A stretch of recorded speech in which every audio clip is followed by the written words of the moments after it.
Salute everyone. Welcome to Return to the Knicks podcast. We have a lot of show tonight. We'll have a roundtable discussion. Um, Glad you're here this evening with us this Monday, the 13th day of December. We'll run the introduction. We'll get started. Return to the Knicks podcast with BX Sports Jedi Network. Here we go.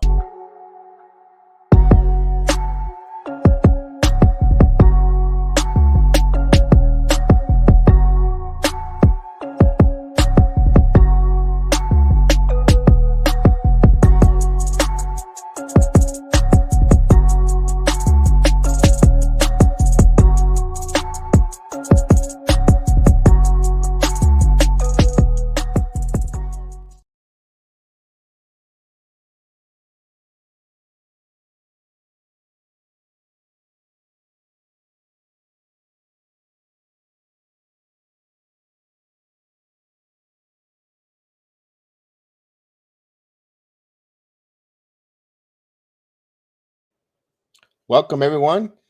I hope you guys are doing well. Return to the Knicks podcast. I am BX Sports Jedi Kev.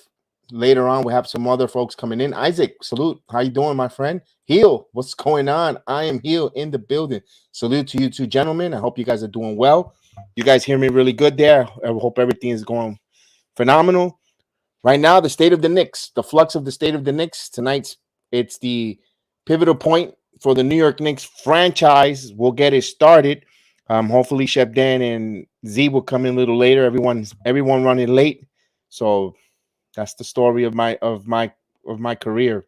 Everyone's running late, always on me. So we'll get it started going. The Knicks fall yesterday, 112-97, in a really frustrating game. My opinion, with the way they play, the way all around, terrible, terrible, terrible. The starting unit, my God, we are scratching our heads, leaving us asking questions more than finding answers in an up and down season. Um, I'll give you the stats of yesterday's game for those that didn't watch with us on the watch along.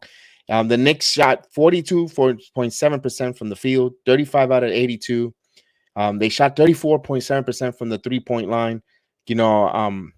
They shot 49 threes. They hit 17, and that wasn't even the issue. The issue was they're not playing defense. They surrendered, 112 points. It's hard. It's hard.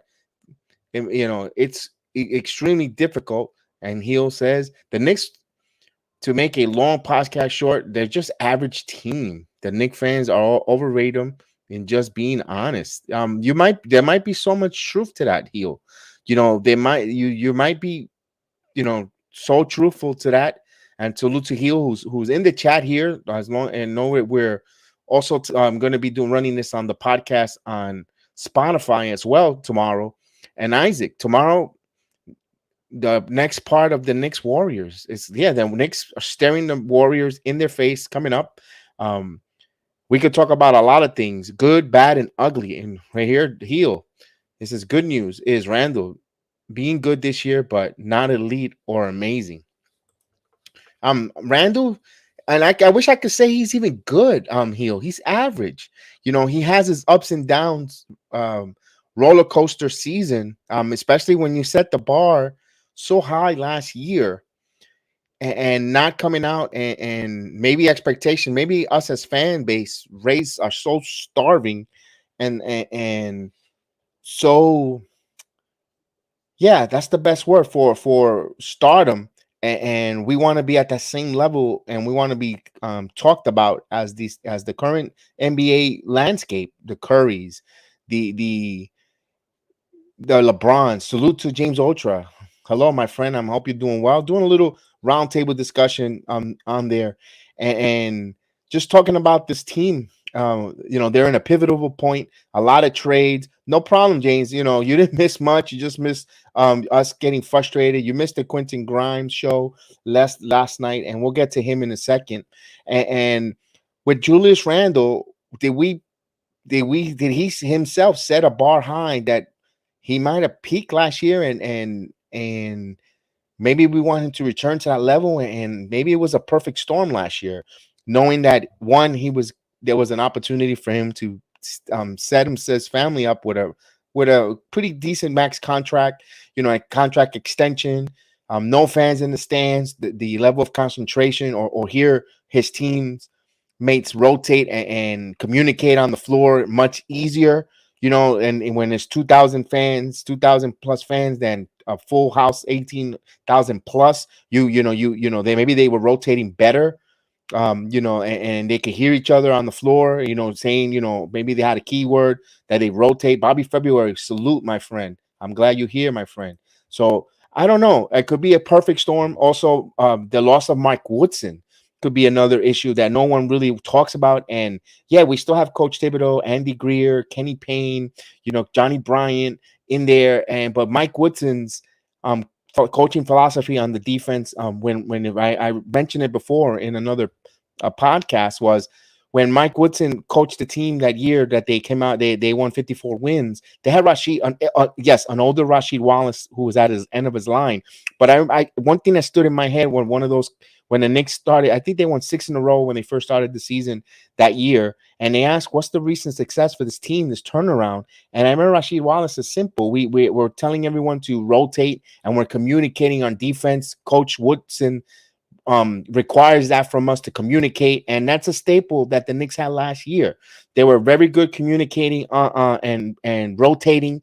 And one thing, we lost Woodson last year, and rightfully so. We once again, I appreciate that he's going to his home alma mater, the opportunity to coach Indiana, and that's what you coach for, to your assistants to eventually be running a show and making a better yourself. And Coach Woodson's that philosophy of defense is being missed right now on this team this season. We saw it deteriorate a little bit at the end of the long tail last season, especially in the playoffs. But the playoffs is a whole nother animal. But coming this season, but you're thinking, okay, Woodson's not here. You still have the same coaching staff, and you could say 70% of the players are returning. Muscle memory, and go back and you remember what Woodson and would preach, and maybe they went away from it. Maybe that's why we're having a little bit of a disconnect with the new players, Fournier and Kemba. Maybe that's the reason why we're having a disconnect with them, because they're not our players that are currently here don't remember. It's a muscle memory with Woodson's defense and getting it and rotating, and maybe that shows a frustration. And Woodson was a gap, a bridge gap to teach, and I don't know. I'm just trying to rack my head, and I want to see if we could try to help the team get better, or find out what it is before we get into all the trades and blowing it up, because it's crazy. So let me highlight a couple of the chats here to Bobby February again. And we got Heel, and he says, at least you're not the Lakers, who are a comedy show this season. And yeah, and that's true. And well, now the Knicks and the Lakers are talking about trades with one another. We'll get to all that. I got a nice action-packed show. I'm just here talking a little bit. I'm going to hear from Thibodeau until the panel dais comes on, and we'll discuss it. And Bobby February says, fam, I'm a diehard Spurs fan. Bobby, great to talk to you, because I got my friend Randy, a huge San Antonio Spurs fan. I wanted to get him on, but I guess he's a little camera shy with the Spurs, and not a lot of Spurs fans. I'm glad you're there. Hopefully next time we play the Spurs, I have yourself on, as well as Randy. We'd love to hear from the Spurs on the program and talk about the San Antonio Spurs, a team that nobody hardly talks to or listen to fan base about. And I told my friend Randy, and now you, Bobby, I want to hear from you Spurs fans. I want to hear your rebuilding. What is your plan? And I love hearing about everybody's team. I just don't want to stay. Yes, it says return of the Knicks, but I want to talk the whole league in general, and the ball is round. Let's talk about everybody's team. That's why I love what G Money does on Saturdays. He goes around the NBA league. Phenomenal. It says here, the Knicks. Heel says the Knicks need to build a big three, Randle in the future. I say we're the point guard and maybe a small forward, a shooting guard. Yeah, that's what we're hoping, Heel. The future is Obi, RJ Grimes, McBride, and Sims. Don't let no one get in the way of that period. I don't care who's coming in for a trade. Thank you, 100 Knicks 100. That's our program GM. I forgot again. I forgot to put that wrench for you. Definitely, I forgot. I just came home from work, hectic day. So my apologize to you, Nick, but our GM, our program GM in the building. Maria, salute, Maria. I hope you're doing well. Good to see you on a Monday evening with us here. So I appreciate you here. I hope your day was well. I missed you yesterday on the watch. I know you had work duties. So with salute, we had your thoughts in our minds that we missed you on the watch along, but we know you were here in spirit. I'm here. I'm a Mass fan, and I'm not getting Tim Hardaway Jr. from us. I can see that. Dallin, what's going on? Let's bring Chef Dan. Chef Dan, salute as I go through the chat. And before we get into all the stuff, we're just talking about just a little bit of a frustration right now on how I feel with the Knicks. And I was bringing up how I feel that I think they're missing Woodson, his philosophy on defense and so forth like that, as I keep saluting the chat. Salute, Chef Dan. So then I don't want to interrupt you from saluting the chat before we get right back into the Woodson chat and what you were talking about, because that's very interesting. But I just want to, along with you, salute to the chat. I see Nick's 100 a GM. He's in here. We need that GM talk. We need that GM talk. I'm Heel. I know you're not a Knicks fan, but that's even better when you have a perspective of a guy who's not, a fan of the team, but what he feels can maybe help the team. That's going to be something interesting. Maria, you are struggling just like us. We're hurt right now. But this is what we're here for today. We got to talk about it, and we can't, we're past the point of finger pointing at this point. 20 something games into the season, 60, less than 60 games to go. We're past the point of finger pointing. We're at the point right now of trying to get some solutions. So that's what I'm here for tonight. But salute to everyone in the chat. I Dylan appreciate S, that, Chef respect to Dan. you, man, and salute to you. Yes, Dylan S. Thank you. I appreciate the support. Thank you so much. I appreciate your support and loving the program, and I appreciate it. What I was saying, Chef Dan, about Mike Woodson was last year, and I mentioned the 2012 season when they started off that 6-0 start. And I know that Rasheed Wallace, not to rehash real quick, Rasheed Wallace said, what was the improvement? I remember that interview big, so it just tattooed in my brain until this, even until this years later. Why you got onto the good start? He goes, because Coach Woodson wants us to rotate and communicate on rotating and be accountable for every man on the floor if you're going to rotate or double. And that was a big staple that this last year's New York Knicks was part of it. And I say maybe, and I was saying maybe the reason of the struggles currently right now, it was a perfect storm. One thing was when the season started, there was no fans. You could hear the team communicate out on the floor in the perimeter, rotation. You also had, and then when 2,000 fans come in, you could still hear, the communication on the floor, rotating, spacing. Also, Mike Woodson was part of that, and part of his responsibility duties as coaches and coaching and helping. And I said, well, it's a new season.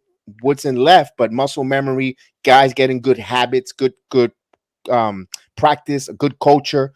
And then you brought in two different guys in Kemba and Fournier, which right now they're not fitting, and it's because they're not weren't part of that rotating Woodson without it. And now with the fans, 18,000 plus fans, us Knicks fans are very loud. Even when we go on the road, we're cheering, let's go Knicks, and the arenas. And it's not an excuse. It's a perfect storm of different, and guys are not playing well, and that's maybe why there's a disconnect with the team, because they're like, man, we used to rotate so well with the other guys, even though they were challenged defensively, but they know where their assignments were. And it's maybe because these guys don't know where their assignments are right now on the floor, we seen the struggle, Chef Dan. Um, I agree with you 100% that it is a perfect storm. A lot of the things you're saying are ringing true to me personally. I agree with you as far as like, I think it wasn't that, like you said, it wasn't that, because there's no stands, that it was essentially a bubble like environment. But what you're saying is important. I've asked that question numerous times, is that when we get back in the stands, like all the great defenses we saw, not just our team have, but essentially a lot of the teams had during that year when the defenses were starting to tighten up. It was that because was that because defenses were just better, or is it now that along with let's say you have a team where the guys on the floor aren't communicating with each other as well. You had the bench guys who was yelling out a whole bunch of things. Like you said, it helped the defense look better. And I think our Knicks was a product of that. When you had a guy when you had guys off the bench who were really smart. We had smart defensive players calling out certain assignments. I know people, the bench looks great, but the bench had the the great fortune of having a guy in Reggie Bullock on the bench when they had some defensive miscues last year. They were able to shore those things up and things of that nature. It's a perfect storm. Um, Out of that perfect storm, though, this is the next question we have to ask ourselves: is what is it that we can control, and to what degree are we trying to control it? Mm. Mm. Yeah, that's a good question there. And also with that about that, you also and everyone, it's funny because there's like Theo Pinson, but Theo Pinson used to shout out a lot of instructions. Him being being a point guard himself, and he sees on the floor maybe not be the skilled, but he sees he's a floor general in his way. He was brought up as that, and seeing that and helping him as a floor general and helping his teammates rotate and screaming and talking, players could hear that and they could distinguish. They're professionals. They know how to distinguish the coach's voice from player's voice and who's a fan's voice. And they hear it. Trust me. If you saw Kevin Durant lose his temper the other day with a fan in the stands. They hear. They hear They're not that. deaf. Correct.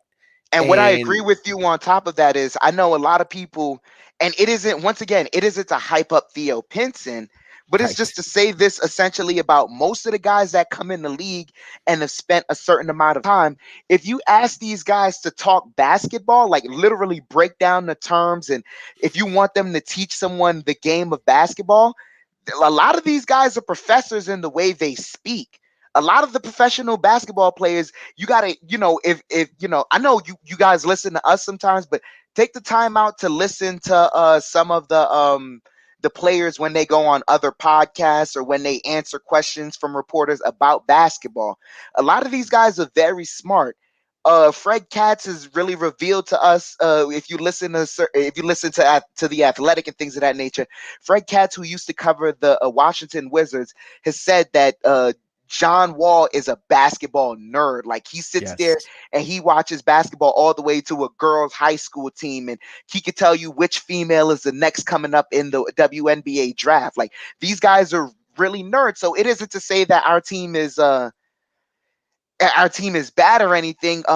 Heal, what you're saying as far as the skill set wise, the overall skill of the team right now is just average. We're inconsistent in the things we need to be consistent in, and that's what's hurting us. So now we have to see out of that perfect storm especially with the defense. I know you're talking about the communication, the lack of communication. How do we shore that up? Yeah, and that's with practice and trusting one another. I want to salute Michael Caputo. Michael Caputo, I haven't seen you in a while, man. I appreciate. I hope you're doing well, Michael Caputo. How do we address that? It's gonna have to be with practice, Chef Dan. More in practice. Um, I'm pretty sure they're gonna have some type of drills that they're going to get around and move, but also effort. It comes with, you could communicate and talk, but if players are not putting in the effort to the rotation and rotate, oh man, that's what's going to be, ironically, that's what's going to be a problem going forward, and it may not get solved because of that. I don't know. It may not, but at the same time, I just want to. There's something else I want to talk about. We could get right into it. I'm just asking the question: do you think more practice solves this, or at this point, have we begun to realize that it's the lineups themselves, and we have to change it? It's not like these guys are dummies, and they know. Like we've seen instances where this team plays really great basketball. It's just being inconsistent right now, and there's a reason for that inconsistency. We just have to find it. Right, we need to find what's the inconsistent, and the coach is still trying to find what it is. He's trying to get a thumbnail on it and he can't find it.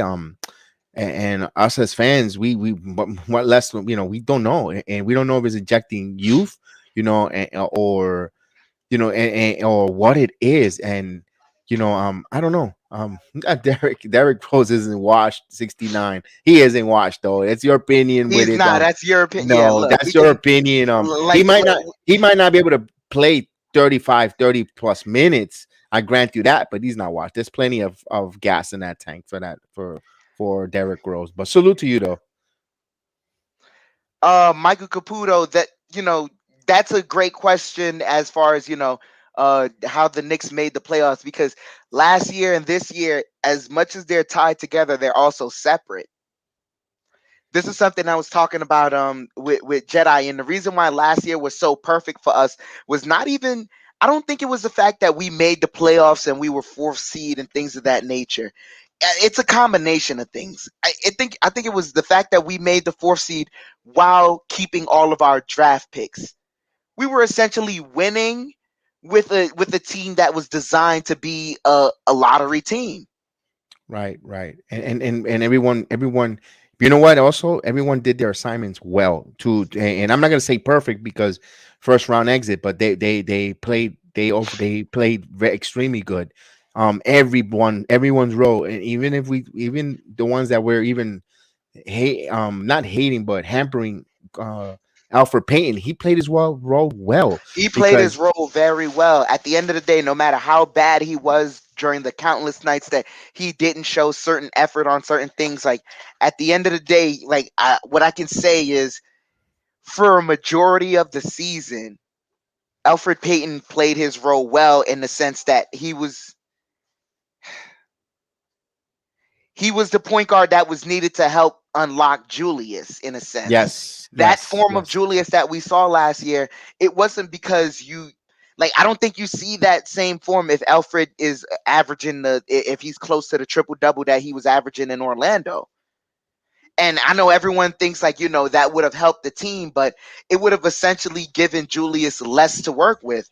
I think we're seeing this year one of the worst things we ever told Julius this year was you have to find a balance between sharing the game with these guys and and yourself, because sometimes Julius is too deferential to a point that it hurts the team. Yeah, there's times with that with Julius Randle. You know, it's just a frustrating player. That now is giving a lot of questions to the fan base, and even the media, questioning if he's going to be here long term now with the franchise. It's crazy how last year we were extremely proud and pleasant and ready to, this is our superstar ready to build, and now we're talking about, possibly moving him. There's so many moves that are names and speculation and trade rumors jump in there, well, but before we jump into all the trades and all that, let's say hello to let's the chat. Salute to you guys, the chat. You guys are phenomenal. You guys are really interactive. We appreciate it. Thank you so much. We appreciate everyone. Like and subscribe. Also follow us on the audio platforms anywhere you have your audio platform. Google Play, Spotify, all the audio. There's so many different ones that the program is on. So salute to you guys, and listen to us and follow us and all the different other programs. So before we go there, Chef Dan, before we move all there, I just want to wrap up yesterday's game, because yesterday's game we cannot stop talking about yesterday's game with our rookie sensation that we drafted this year. Wow. Yeah, that Quentin was very impressive. Grimes. Wow. And here's his stats.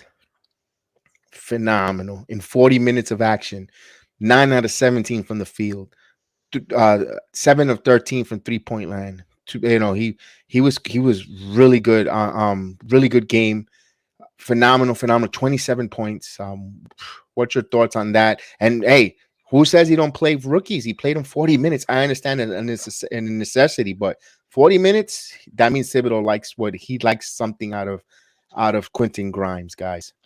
He does. I agree with that. It's just that now we're at the point in the season where we have to start asking the question is are you willing to explore more of that for the long term future? I I know we have to recap yesterday's game and what Quentin Grimes did, but it kind of goes right back to a Hmm. question that we're asking ourselves: is what direction is this team gonna go? Michael Caputo, I seen you in the chat. You said something like superstars are never gonna want to come to play for the Knicks. Well, this is the thing. We know we weren't there yet. We weren't there last year. We know we were trying to build up that rapport even through this year. are we now going to say, hey, let's take a step back in in trying to win all these games, and let's more so develop these young guys? Because that's that's the crossroads we're at right now. We're either going to try and make a big trade to save this season into the later on season, and knowing who we have, the trades that we're possibly making is for the guys that we feel are going to be here long term and help us continue to win games. Or we're going along with the way this season is, and we're going to understand, all right, let's play more of our young guys, and let's ultimately kick this season to the side. We still have our draft pick, so it isn't really kicking it to the side, but we have to reassess how we're truly going to build this team. At the end of the day, this mess falls on the front office lap, in the sense that the front office did not build this team correctly. That's the one thing we can agree on right there. The front office now has to find another way to build this team, and it isn't more so about, like, a superstar can come in and a superstar can come in on your team and make it a winner, and everything looks, everything is gravy from there, and that's the easy part. But it's all about right now, how do you put those parts around it, just so when a superstar of your choice, or anyone for that matter that's a high usage player, wants to come in, you have some guys that are around them that can help the team. It's the same thing essentially with football. Before you get your quarterback of the team, you got to build the offensive line right. You need some receivers. You need some tight ends. You need a defense that can give your guy, enough chances. Michael, I see you asking about Kemba Walker. I know some people also said that, in terms of like Kemba Walker in comparison to Allen Iverson, how Allen Iverson showed that size didn't matter. Size doesn't matter essentially if you're great, but health does. And when Allen Iverson wasn't as healthy as he was anymore, he was a shell of himself, and he became a defensive liability. And right now we're seeing with Kemba Walker, because he's not as offensively, as offensively talented. Well, not talented. He's not as offensively efficient as he once was. It's not looking good for the team. It's now hampering the team. I'm still on board with Kemba being on the bench right now because our defense sucks and he doesn't help it. But we do have to kick up the defense, and I think that comes along with the pace of our team. Okay. I see what you mean with the man. Look, the front office, we could blame them and get on top of them. That's my point is, that's right now the season. Right now they're 3 games under 500. It's possibly staring at 4 with the Golden State Warriors coming in. Never assume, because if you assume, you become, what they say, you become an Yeah. ass. So now they could win that game. You never know. Never. Let's say 3. They're staring at 4 games under 500. You have an opportunity here. There's definitely, the team is not functioning right. Not meshing. Two things gonna happen. Two things usually happens when this starts happening, and I think when one of them is not gonna happen, Thibodeau's not getting fired. So they're not gonna trade the coach. They're not changing the coaching. They usually the coaching shakeup or a trade. And I think right now, all the names, all the speculation, there's going to be a trade coming. Everything is pointing towards a trade, and not for nothing. Yesterday's game, it really helped the New York Knicks. How do you go? Are you nuts? What do you say? How did it help the New York Knicks? One thing that it helped the Knicks with this young man. This young man yesterday had a phenomenal game. For being just dusted off in the bench, he comes in, does a good job. uh, you know, Kevin Knox. I know as much as everybody Knox. I think he had a good game yesterday, Chef Dan. And let's see, that's Quentin Grimes. No, that was Quentin Grimes. Kevin Knox. He had 20. He played 29 minutes. Knox. He look at his numbers. 18 points.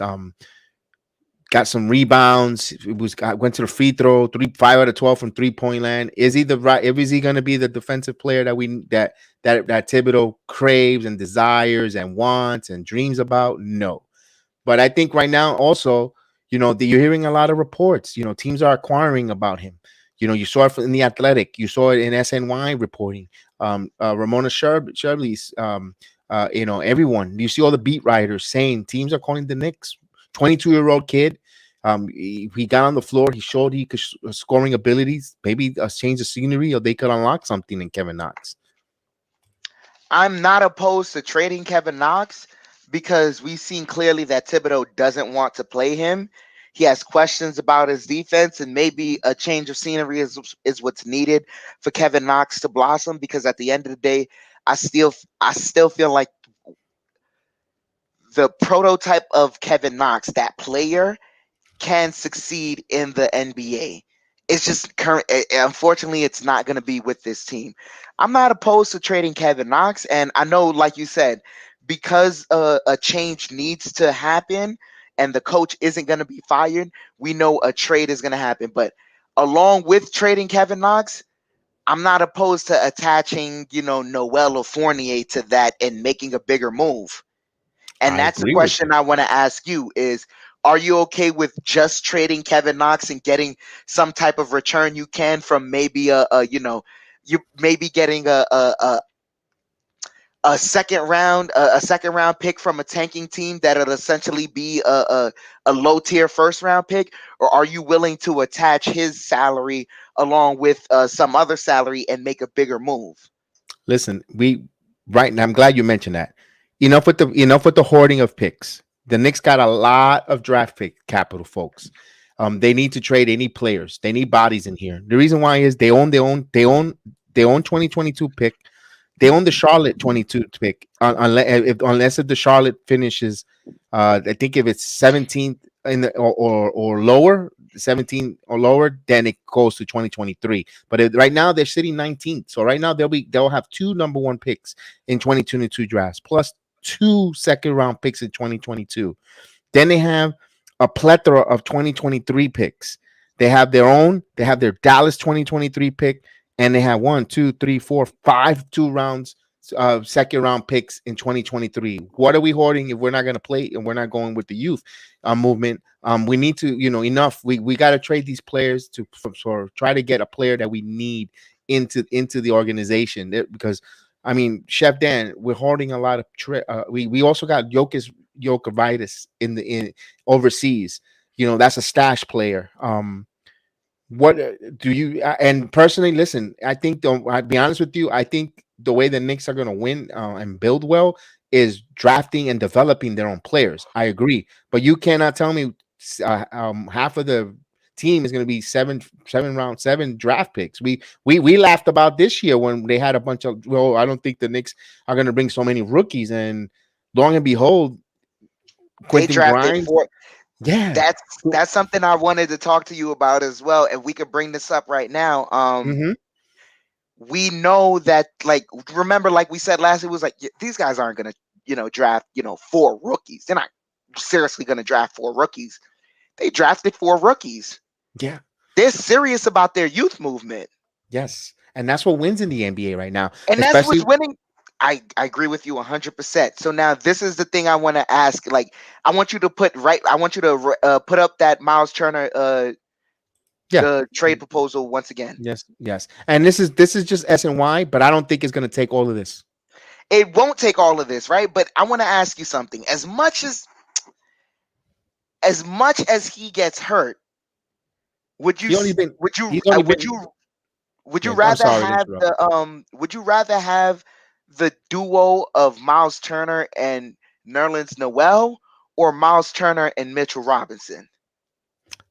Oh, okay. I see. That's why I had to let you talk. Sorry to interrupt. I thought you wanted to say Miles Turner as much he gets hurt. Only he's been hurt twice. Miles Turner. No, no, no, no. No, I'm it's not Mitchell I'm not Robinson. opposed. I'm not opposed to this trade at all. I'm not opposed to Oh, the Miles got Turner you. Yeah, trade. yeah. That's why I apologizing here for jumping the gun a little bit, and not because I thought you were talking about Turner being injured. I misinterpret. But listen, if we could keep, I think they're gonna want Mitchell Robinson back because of the flexibility of either signing him long term or coming off their books. And I'm okay with that because you could still trade Nolan Noel either next on the offseason with Fournier and bring something bigger if you want to go that route.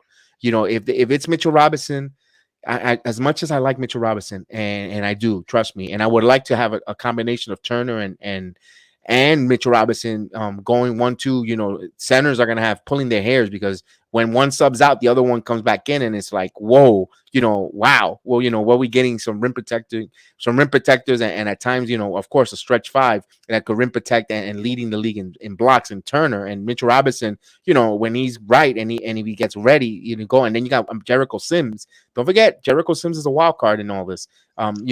He could be growing into the next Taj Gibson type of role, that type of center that could come in and play. But with that said, if we could keep in a perfect world, damn, I would like to keep Mitchell. But if Mitchell goes as the centerpiece of that, I'm okay with it because of that. Like that's that reason why I'm looking big picture. Maybe we could attach Nolan's Noel $8 million because he's not going to hit all those bonuses and incentives. $8 million with a Fournier, and you could try to get yourself a big superstar in here, Chef Dan. I okay. I'm not opposed to like I said, I'm not opposed to the Miles Turner trade, right? But what if I could tell you that it is a perfect world? Okay. Because I believe Mitchell Robinson is going to be a free agent this offseason if the Yes. Knicks don't extend him, meaning we can't trade that contract. We'd have to extend him first and then trade it. This year we could trade him now. We don't have to We extend him no, now. we could trade him now. We could trade him in the middle of the season and possibly get Miles Turner in the middle of the season. Or if you're talking about this trade happening at the end of the season, it couldn't happen because we'd have to extend Mitchell Robinson first. Well, you could do a signing. You could do a signing A trade at the signing off trade. season, A signing right? trade. And So that's now and the this is my thing. So now this is my thing. Would you rather sign and trade Mitch, or would you rather, like, as much as we can still try and get Nerlens Noel's contract off the books? it right now. To be honest with you, I'm 50-50. I'm okay with the way they go. I'm all right with it. Either center that they keep, I'm okay with it because, like you said, signing trade and bring back an asset in the off season, like Chicago did. When they wanted DeRozan and I believe they send into San Antonio a couple one player two for a signing trade and so forth like that. I'm okay with that. If the Indiana Pacers says I want Noel over Robinson, I'm okay. Pick one of the two centers. I'm okay with that because, like I said, we could, like you said, sign and trade, bring a player in here. Maybe we could get who knows, a power forward, backup power forward that they might need in the off season is off season. We'll see what is a need at that time. There's a lot of basketball left to be played, but with that said, we could either or the centers. I'm okay with it, Chef Dan. Because that's I'm all right with it.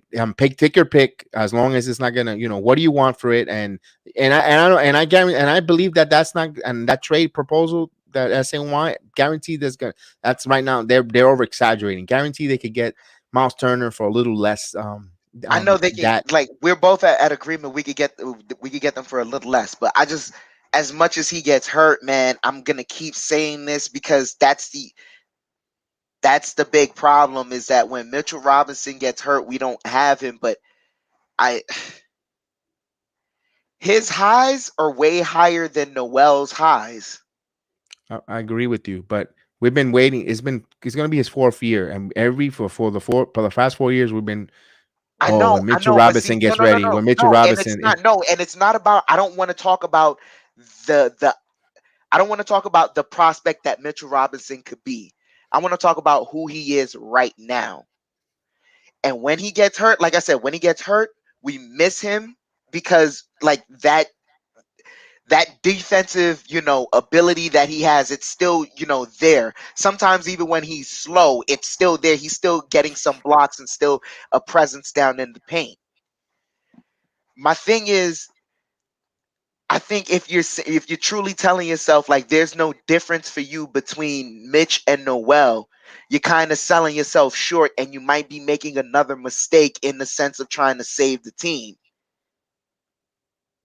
in one aspect, because keeping Noel over look, Over Mitch, Mitchell and I Robinson know is phenomenal, but he's hurt, he's injured, I know he's hurt all the time, this, that, whatever. I could understand that.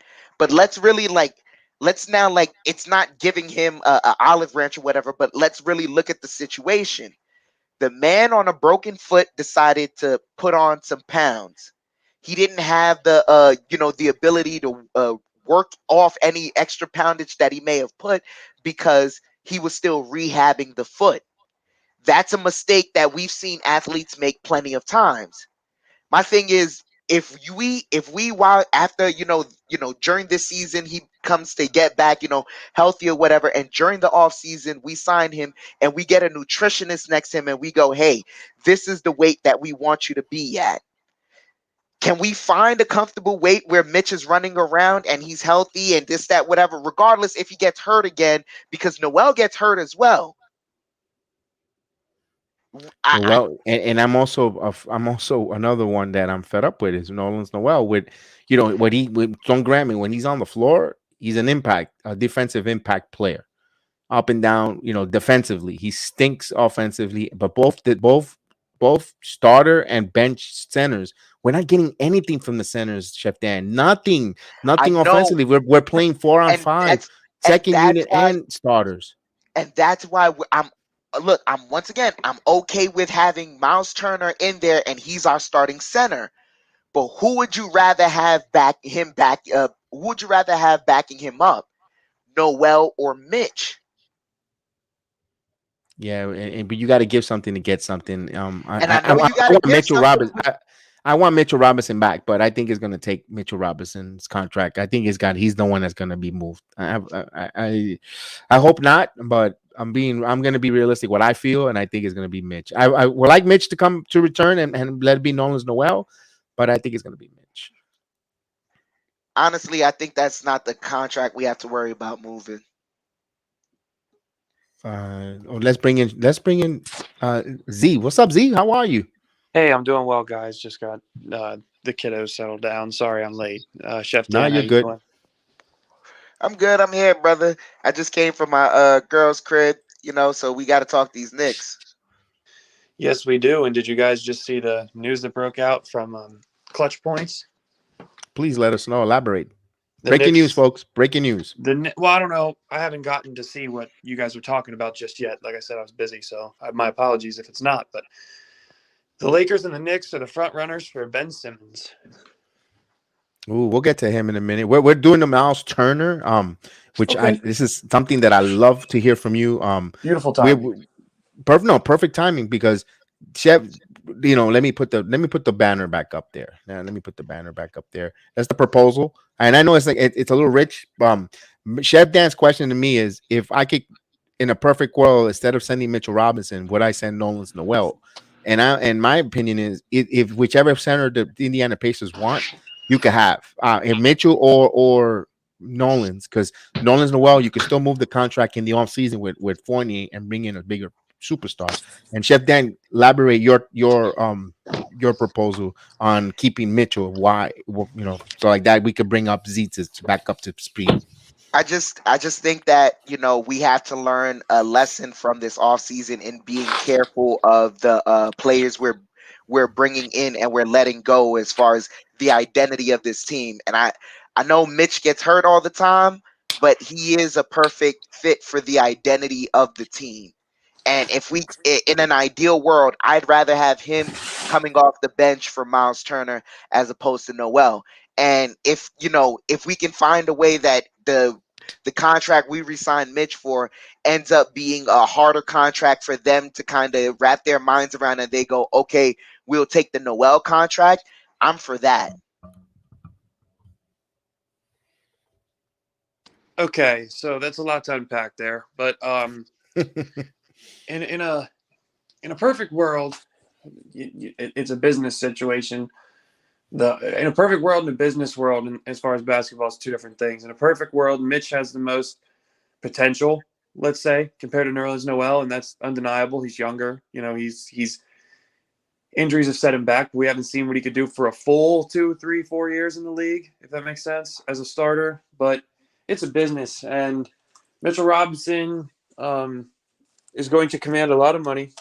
At least he thinks, and that's what Knicks circles and these Nick YouTube guys have been talking about for last year, plus that he's going to require a lot of money. So in my opinion, I'm keeping Noel because you know what he's going to give you every single night. He's a good veteran. Yeah, he might be injury prone a little bit, but so is Mitchell Robinson. So you know what he's going to give you every night. You know what he's going to cost you for the next 3 years. And it's also still a movable contract if you were to, say, trade a couple second rounders for another big or sign a big this offseason. You can still move Noel, like Kev said, with an Evan Fournier or whatever the case. He could be a shoe-in for, to make a deal work, whatever. He has more flexibility because his contract's affordable. You know what he's going to give you, and they can a contending team could have him locked up for 3 years, 2 years. With Mitch, as far as the chemistry thing goes, or the identity, I think that's completely false, because he had chemistry issues last year. The Instagram posts of they just won't let me play, bro, and the weight issues, putting weight on, the injury concerns, not really elevating his game. I think he's a little bit immature. Just me from the outside looking in. I don't know him. I'm not there every day. Just my thoughts.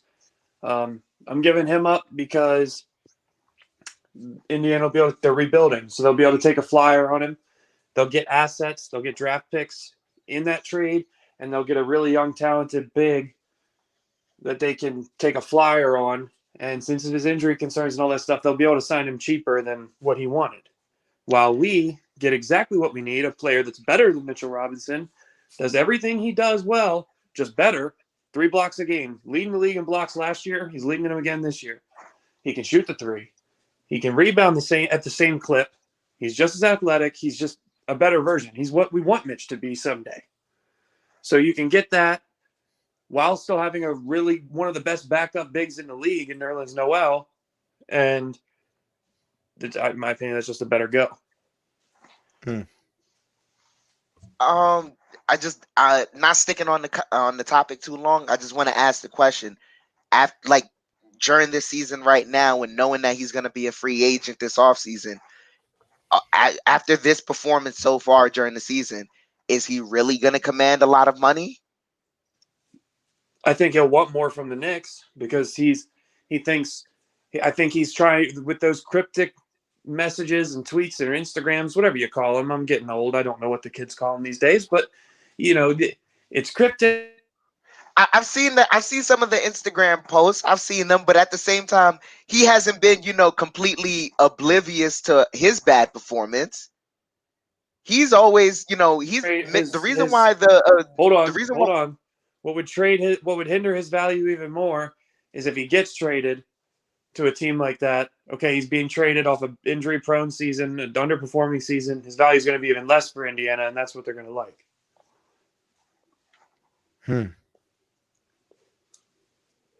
Guys, it's just speculation, though. I don't know the kid. I like Mitchell Robinson.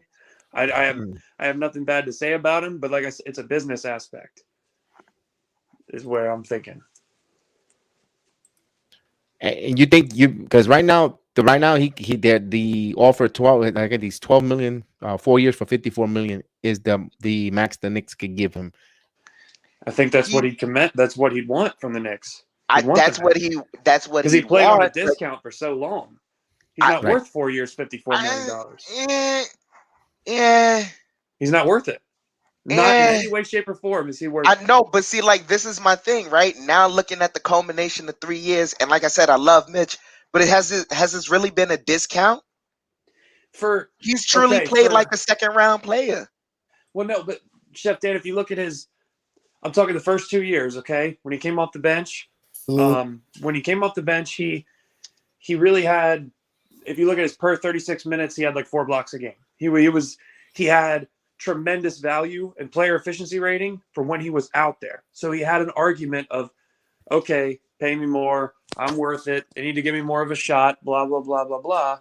He's going to want that max because he was giving you, because at one point people were arguing and debating if he was getting Clint Capella money. So he was giving you at one point Clint Capella value on less than $2 million a year. $2 million a year was the most he made. So he's going to want 4 years, $54 million because he's played in New York City with all the taxes and everything at a discount compared to because you could sit there and say he's realistically a late first round pick to late lottery if you redo that draft. So he's thinking overplayed his draft position. He's been playing at a discount. Yeah, there's You know room what I for mean? negotiate. I understand what you're saying, but Because he's going to want to negotiate to get more money. yeah, he can negotiate to get more money, but there's plenty of room for negotiation to knock that down. I Yeah, but if you're realistically like unrestricted, he has more leverage. I beg to differ. I want to see another team that's willing to give him that.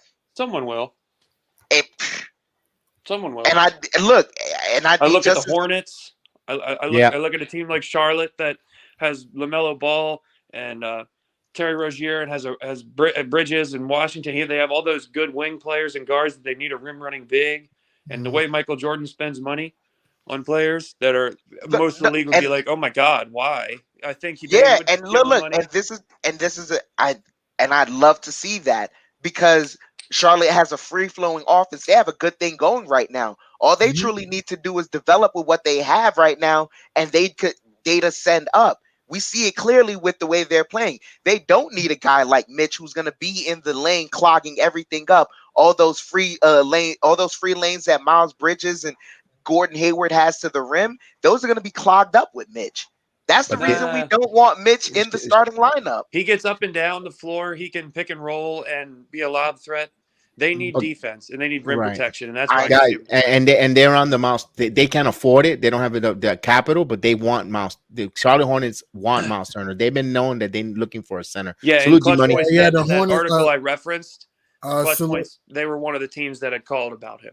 There was like 12 teams other than the Lakers and Knicks that called, but the Lakers and Knicks are the front runners for Ben Simmons Right. They have and a better Miles package. Turner, but they also, that was one of the teams. But for Miles Turner, and yeah, they have a free flowing offense. They have a lot more talented players, but they need rim protection and they need defensive players because they're a very offensive centric team. They don't have a lot of defenders, but I could see them. I could see a team like the Grizzlies because they got Steven Adams and he's coming. He's coming to be a free agent. They want the younger version of a big that can guard the paint and be good defensive and set good screens. Mitchell Robinson. There's a lot of teams out there that are giving 4 years, $54 million in this market. The Knicks should not even be close to one of them. If you can get Miles Turner for a little bit more, who's a 10 times better player. Right. Still a better way. Let your money come in real quick. Yeah, I apologize for interrupting. I said salute. Hope everybody's doing fine. Yeah, you guys made some great points. I will try to go for a Miles Turner who can stretch the floor. And like you said, ATZ, Miles Turner, he can shoot. When he wants to, he can post up. When he wants to, he can hit the free throws. He can protect the rim. And look at his trade possibility. You can trade Mitch, Kemba, Knox, Charlotte first round pick, and New York second round pick. I think that would be a pretty good deal for us. Because also we need a center that can shoot free throws well too. Because if the game, which he does. So that's what I'm saying is that if we can get a Miles Turner, again, he's not an all-star, but he's a good player. But if we can we also get another guy that can hit free throws in big close games. Because do you trust Randle and RJ to hit free throws in close games? I don't. So that's why I'm saying that if we could get Miles Turner, it could help us out. And Miles Turner does have an offensive game. He's actually with Domantas Sabonis and Malcolm Brogdon. Like it's not like right here, pretty much. No offense to Knicks Nation, it's just Julius Randle. Even though he's inconsistent, RJ Barrett is not taking that next step. We don't have two guys that are going to get you 20 a night or are bona fide need touches type of guys, and they do it. Malcolm Brogdon, Domantas Sabonis, and so on. He would have a bigger role in here in New York. His numbers would inflate, I think. Right, and speaking of he could end up taking a bigger role here and being a real success. Right. And speaking of Sabonis, I heard that my Suns or the Kings are trying to get him. Do you think that's going to happen? I heard the Lakers as well. I don't think he's going to the Lakers. I doubt it. Oh no, excuse me, not the Lakers. I apologize. It's the Golden State Warriors. That's not. They would have to trade Wiseman, maybe Wiggins, maybe a few picks. They have called and they checked in for Sabonis and Turner either or both. But I think Sabonis it's more fit for the Golden State Warriors because you could leave Draymond Green play the forward / center type, and he likes to guard centers and do his thing, and Sabonis will fit perfect with the Golden State Warriors. With Sabonis being such a great passer, You can find they've been trying to move on from Draymond Green's contract on the low. Like secretively, they have been trying to get rid of his contract. Mm-hmm. Maybe the Pacers rebuilding will take a guy like that who's a great mentor to young players, who knows what it takes to help be a championship team, and let him ride out the rest of his contract or buy him out, and they can get assets from them. And being a great passer, Sabonis would make sense for the Warriors.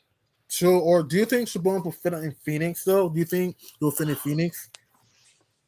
Who you giving up from your Phoenix squad? Here's the thing. I don't want to trade DeAndre Ayton.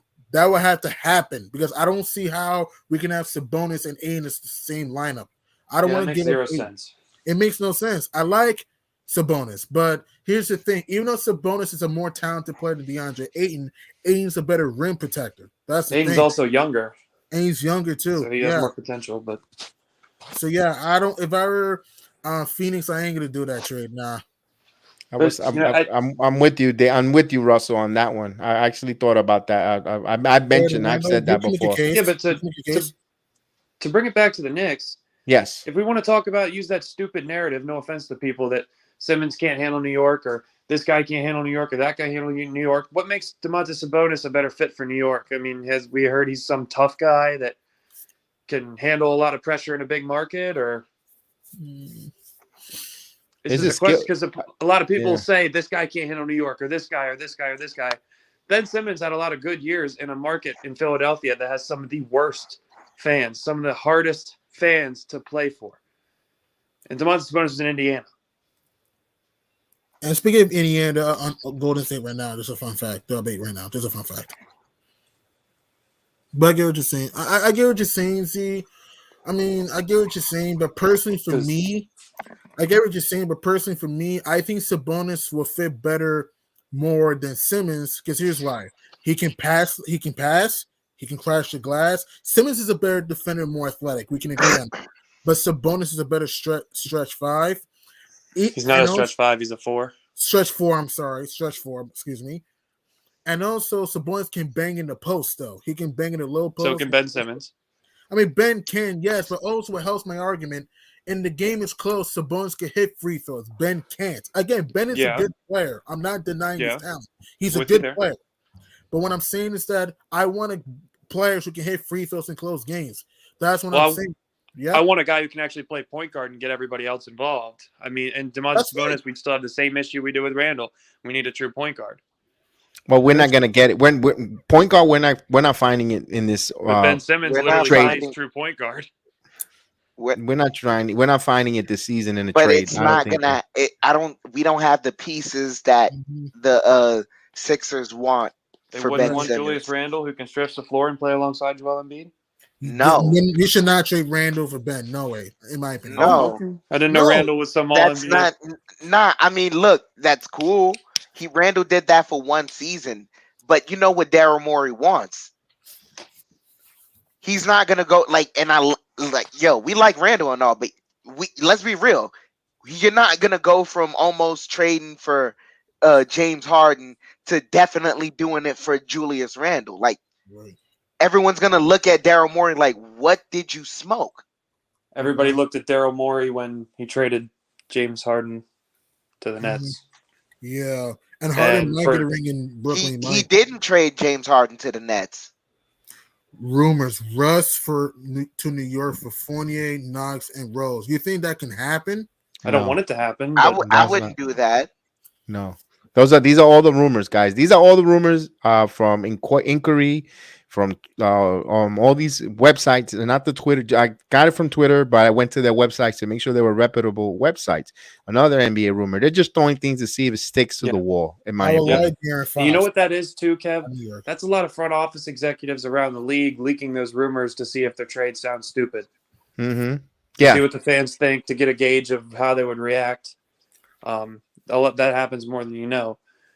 But I know Simmons can't shoot, but he literally does everything else that we need. And if you put him around four shooters, like example, you get Miles Turner too. You got a stretch five. You have four guys around him that can shoot the basketball above league average. Then he's dangerous. But Zach, it's like Draymond Green around the Warriors, how they can get there. But Zach, to quote the great Bill Russell, this game is about getting buckets. Big time facts. You need to score. You can You pass all gotta you score. you This gotta game is you about gotta getting score. You can pass buckets. all you He At want. the literally end of the averaged. night, Gotta score the you ball. gotta have you gotta have more points than the opponent at the end of the night. That's And in order to do that, you gotta have some array of And you need skills to do that. and for a guy and that has what no Dan skills said, to average you need 16 a point points a that can game stretch for the his floor. career, that's pretty good. And like I what Dan said, you need a understand point that. So that can stretch the floor. That matters a lot. You can get I- Ben as much as you want, but he doesn't solve the problem. Yeah, he can he pass, doesn't solve rebound. the He doesn't problem. solve the problem because, like I said a gazillion times, if they foul Ben Simmons, he's gonna miss free throws. It's a and fact. what solves the problem? What are It's we going to get? Because this guy plays it's defense. You you're can And play the asking the team D as wrong much as you look. he's want. What does that mean if you can't score the ball? What does that mean he's you can't if score? you guys would look at it from a coach's perspective and a whole basketball perspective, not just numbers and what other people tell you, you see that this man literally can give you a triple double every night. He rebounds the ball extremely well. He's 6'10", 250 pounds. We're He can not guard denying anybody on his the floor. talent, man. Hold We're not on, denying. hold on. He can guard 1 through 5. He's one of the best. He's an all NBA player before. He's an all-star multiple times. He's an all defensive player. He's a passer. He can do absolutely everything on the basketball court except shoot. And if you have, right now, we're clamoring to keep Mitchell Robinson, who can't shoot a dang free throw to save his life, who can't shoot a three-pointer to save his life, but it's okay if you put him around a bunch of shooters. How does that make sense when you have another guy that you can put around shooters that actually can contribute by getting everybody involved, free-flowing offense, can help our transition offense tremendously, actually will score more in the post without Joel Embiid there or without another dominant post player there. His numbers will go up. He's a good passer, good rebounder. He literally does everything but shoot, and that would solve a lot of our issues. It would not solve all of them, but he would be better for this team than Julius No-Handle Randle. I hear you, man, but I kind of disagree. I'm sorry. Well, that's fine. Wait. I know G Money disagrees. I disagree as well, but I'm gonna give you an actual reason. Number one, I think the idea is amazing, right? But the 76ers are looking for perimeter players. Mhm. They're gonna take all of our perimeter players. And we only have but a limited number of them that we want to keep. Yep. So all the shooters that we'd want to surround Ben Simmons around, they're gone. You can't Number pick two, up great shooters. number two, in the middle of the season, it's not happening. No one's letting go of their great shooters. Yeah, but we're not winning a championship this year, so what's it matter? Exactly. You get the big fish. Exactly. You got to my second point, the timeline. I've been listening to us discuss everything all night. We have to first establish what timeline we're on. Because if we're on a certain timeline, then certain trades don't make sense for that timeline. Well, then what trade does? Because I feel like if you say let's trade for Michael Jordan, everybody else would say, well, what are we going to give up? We're giving up too much. This doesn't affect everything. You either make a move or you sit on this and we'll be in the lottery. You're being facetious. It's not just that's about a horrible comparison. So you can't really compare Ben and MJ. No, what I'm saying, you can literally bring up any player. We brought up his point. Every trade we brought up, there's an objection. Nobody likes it. No, this player is no good. What about this player? No, this player is no good. So what we're going in circles. What are we going to do to improve the team? Everyone's saying no. Lottery. No, I mean we've agreed to a Miles Turner trade because that fits the timeline. We're gonna re-sign him with a certain contract because he's only been here for let's say half a year. If we sign him in the middle of the year, that makes sense. But Ben Simmons, he's trying to go and contend right now. He's trying to get a championship right now. Yep. He's not trying to build from the bottom. And there's plenty of players like a la Dame Lillard who said he wants to play with Ben Simmons. You get a guy like that, and people are going to want to play with him because he plays the game a certain way that lets big name stars get off while he does all the dirty work. They both want to contend for titles. This is what I'm saying. They feel like their timeline is right now. This is what I'm saying. Back to the second point of why the Ben Simmons trade doesn't make sense. We have to establish our timeline. If we know we're not competing this year, but we have a player that over in the Sixers that we want to trade for that wants to compete this year, it doesn't make any sense. No. What makes sense is that if you have no timeline, you get the big fish and you build around him. He's locked up for 4 more seasons with a 5th player option, and you let him. He wants to come. One of his teams was the New York Knicks, so he has to understand. He's a smart individual, just like all of you guys. He has to understand that they have to give up a lot for him in a trade. Therefore, the rest of this year would pretty much be a wash, just like it is anyway. And then they'd go out in free agency or whatever, the draft, trades in the offseason, and they would build a team around him. No timeline makes sense when you add a superstar. You're going to add a superstar, then you have to build around that said superstar. You can't build around a superstar that's not here.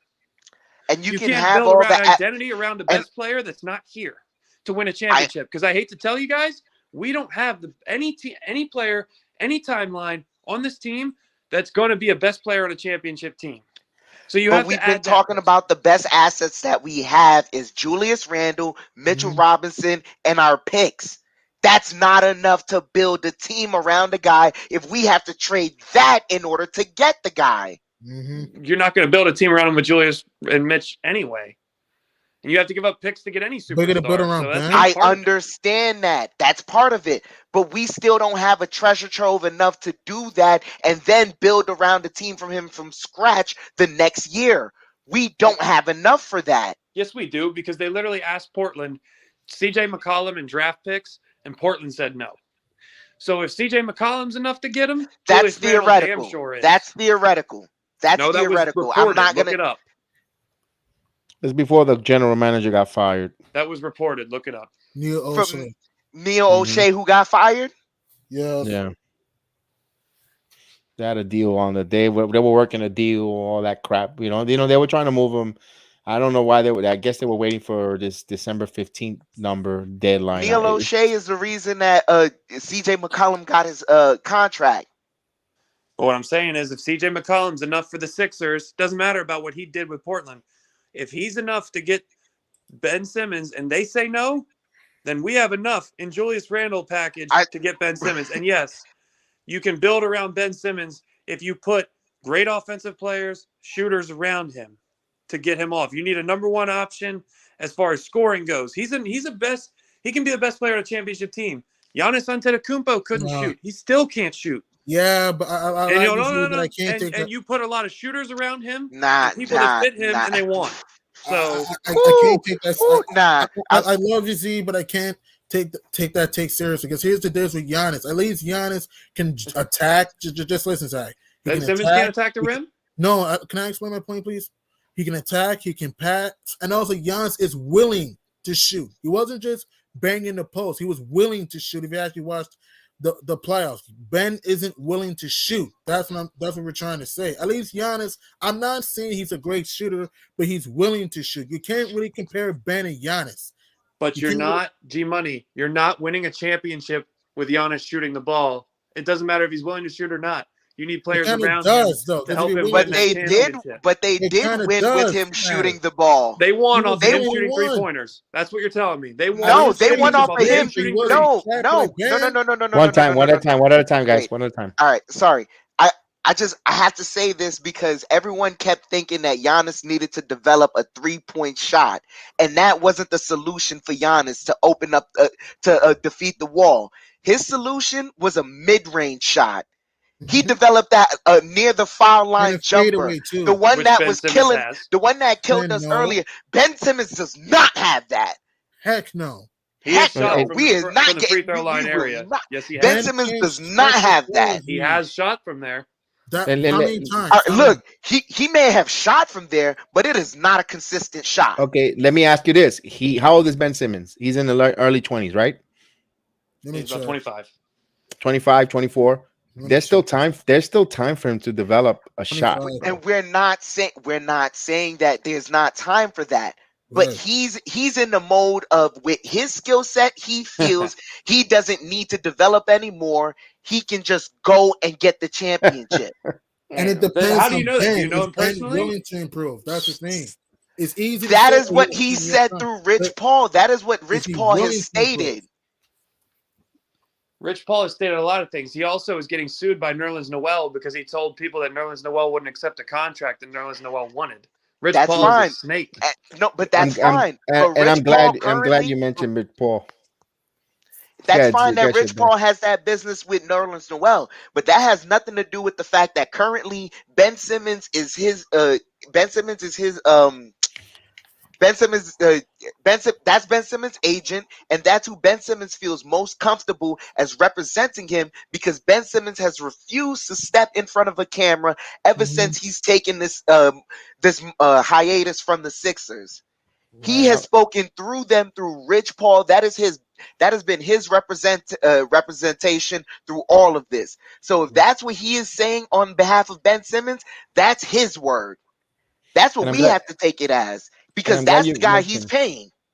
Right. And I'm glad you also, mentioned Rich Paul. Go ahead, C Money. I'll say something about Rich Paul in a minute. Go ahead. I apologize, Kev. No, you're good. You're good, bro. And also, like what Dan said too. Again, we're not saying Giannis is a great shooter. He's not. But unlike Ben, he can actually, I can't say consistently, but willing to hit a mid range. That's why he became harder to stop in the playoffs. So why do you think he overcame the walls in the playoffs and even had a fadeaway at times? So watch the playoffs. As example, look at Game 6 against the Suns when he dropped 50 burger on my head, on our team's head, killing it, fadeaway, drives. Even he was hitting his free throws, 17 out of 19. Tell me when Ben Simmons can hit 17 out of 19 free throws. Tell me that. And it's not just about that one performance. And I know. I'm I just saying. just no, I have to look. I just have to just keep saying that's G Money's team that we're talking about. I just want to stick to the Knicks. I The know, Suns, but the I'm G making a Money point. team, I'm right? making a point. But no, I'm not. Nah, it's just lightheartedly saying that. That's your team. But what I'm saying with in regards to Ben Simmons, the reason why you look at it in the negative light is because of that one play of him driving to the rim.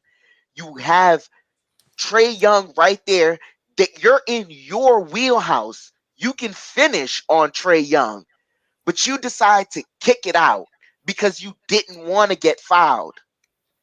That type of stuff right there is something like you got to look at the player's mentality and go, maybe that, maybe he's at a weakness right now, and can this team, do you believe that this team has a staff to help him get through that? So I don't know. So Julius Randle going 5 for 30 in multiple playoff games, playing terrible, is the better alternative? I'm not saying keeping Julius is the better alternative. Okay, then But what are we doing? what I'm saying right now is Ben Simmons isn't the answer. I agree with Dan. He's not. Look, all I'm saying is if you understand basketball, Ben Simmons would be the best player on this team right away, and there's no other options. You can get Russell Westbrook, see how that works out. You can get other guys, see how that works out. But if you want to build the best team possible, you go after the best players possible. It's a superstar-driven league. He's a superstar, whether you guys like him or not. You have to build a team around him for him to be successful. I conceded that from the get-go. But in Philly, Joel Embiid is the man. And Ben Simmons does all the dirty work.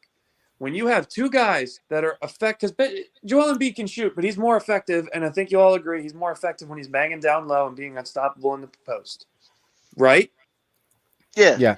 Okay. So when you have a guy that's most unstoppable on offense when he's in the post, and you have another guy who's most unstoppable in the post, those two guys are not going to work together. They won't. You have to have a guy that's built that you build around with players that complement him. And if you do that with Ben Simmons, you're going to be a very successful team. But that's if. If you build a team around a guy, yes, G Money. Yeah, that's basketball. You have to build a team around a superstar. You don't can get a just lot of shooters as much as you want, but depends. All these guys. Okay, you can get a lot of shooters all you want, but like I said, it's Ben willing to, you get what I'm saying. It's Ben willing to improve his game. It's easy to say, oh, he's 25. Oh, he's young, son. Not everyone is willing to improve his game. And here's what I believe. And again, I'm not denying his talent. He's a good player. We're not saying he's trash, Z. I personally don't think he will work out in New York because, one, no matter what you say, Z, the fact is this. He can be sensitive. Let's be honest. He can be. And Phibbs, and Phibbs is a hard-nosed guy. He's not going to tolerate Ben Simmons whining at times, okay? So personally for me, I'm not saying he's trash. I'm not saying that. But personally for me, I don't want Ben on the team. It's because Yeah, you can pass, rebound, this, that, and third. But at the end of the day, you're going to need a point guard that can stretch the floor consistently. Because again, teams are going to double Randle in the playoffs. And you have a point guard that cannot stretch the floor, you're going to be in trouble. It's easy to say, oh, if you get shooters around who this, that, and that. But it's not going to mean anything if you have a point guard that can't shoot. It's not going to mean anything. That's what I believe. Bingo, you just said you got to double team Randle because you need shooters around him. Ben Simmons, you need shooters around him. Randle wouldn't be on the team. But I want to make this point. When you sit there and you say, too sensitive, this, that, and the third, then why are we clamoring for Karl Anthony Towns when he literally had a falling out with Tibbs, literally was considered a crybaby and too soft? And literally, we have all these things for people. Kemba Walker's, quote-unquote, built for New York. He's from New York. Look what happened. There's plenty of guys that came here. T-Mac was never soft a day in his life. Amari Stoudemire, never soft a day in his life. Carmelo Anthony, never soft a day in his life. They were all, quote-unquote, built for New York. How in the hell did that work out? It didn't. It's about basketball and on the floor. They're professionals. They literally get paid to deal with pressure. They get paid to deal with fans. They all do it. They'll be fine.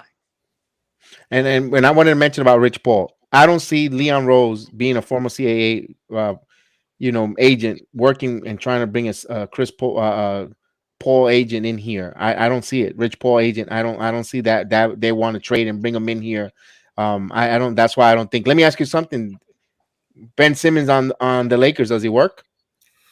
They don't have any shooting really around. No. Let me ask you, if you put Ben Simmons on the Lakers, would it work? Not about, forget about salary and all that.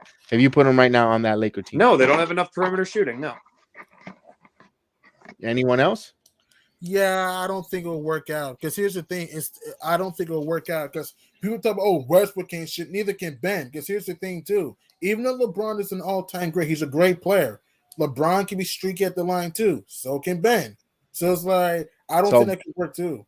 You know the best bet for Ben Simmons is to retire and never play basketball again. To me, no. Ben, I'm not saying that. To that me, seems Ben, like it seems because apparently he's thinking about it's no good. The guy's an all-star. The guy's 6'10". I understand. Good. Kev, let the Warriors mess around and get him once and see what happens. Nice with Golden State. I think he'll fit nice with Golden State. And why is that? Because they have shooters around them. Shooters, and also they don't have egos. That's another thing too. They wouldn't have egos on the Knicks. What? They wouldn't have egos if they got rid of Randle and all these guys. But the Knicks are not known for being an eagle team either. They're a team that last year they worked together. They were a likable team. This year they're just trying to find themselves, and right now they're like stuck in neutral. If that's what is going on with the Knicks. I don't think there's no Eagles here either. Those guys that are that problem, Kev, whether it's really their fault or not, I think it's a team effort, right? It's a collaborative effort as to why. But the best players on the team that should have been leaders and stepped up and found that identity would be gone in these trades.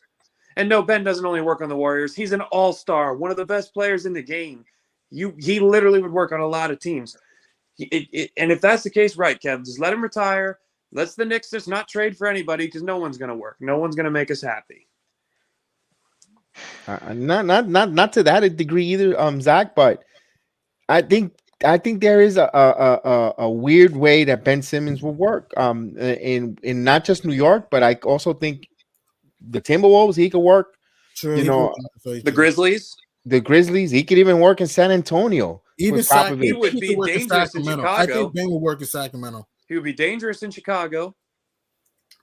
He would be dangerous on the Nets. I mean, of course, but of course, literally, Knicks 100 GM. It would be perfect for Lakers. He is a carbon copy of LeBron.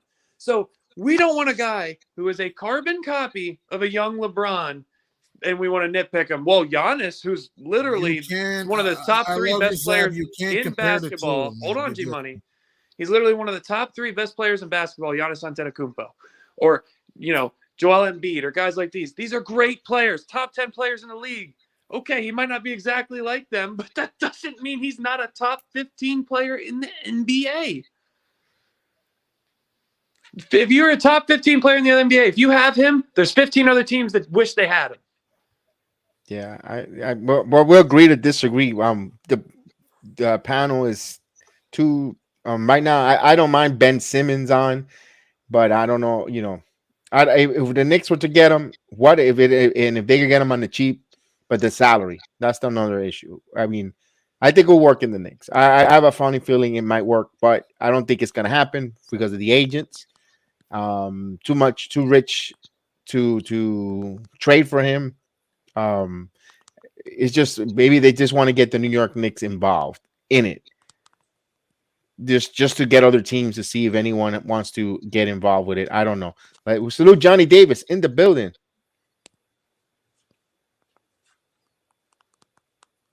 Yeah, and like he said, we work better as a defensive team. It's our identity. If we could get back to that, why not? So Johnny Davis wants to see play defense. And who's the best player out there right now that would give a defensive identity? Yeah, other than Miles Turner. Yeah, those two guys. Those are the two guys I want. And the thing is, and all of this could go moot if RJ Barrett were to be more consistent offensively, and I think the stomach virus messed him up for a while with the shooting slump. I think there was some illness to RJ Barrett.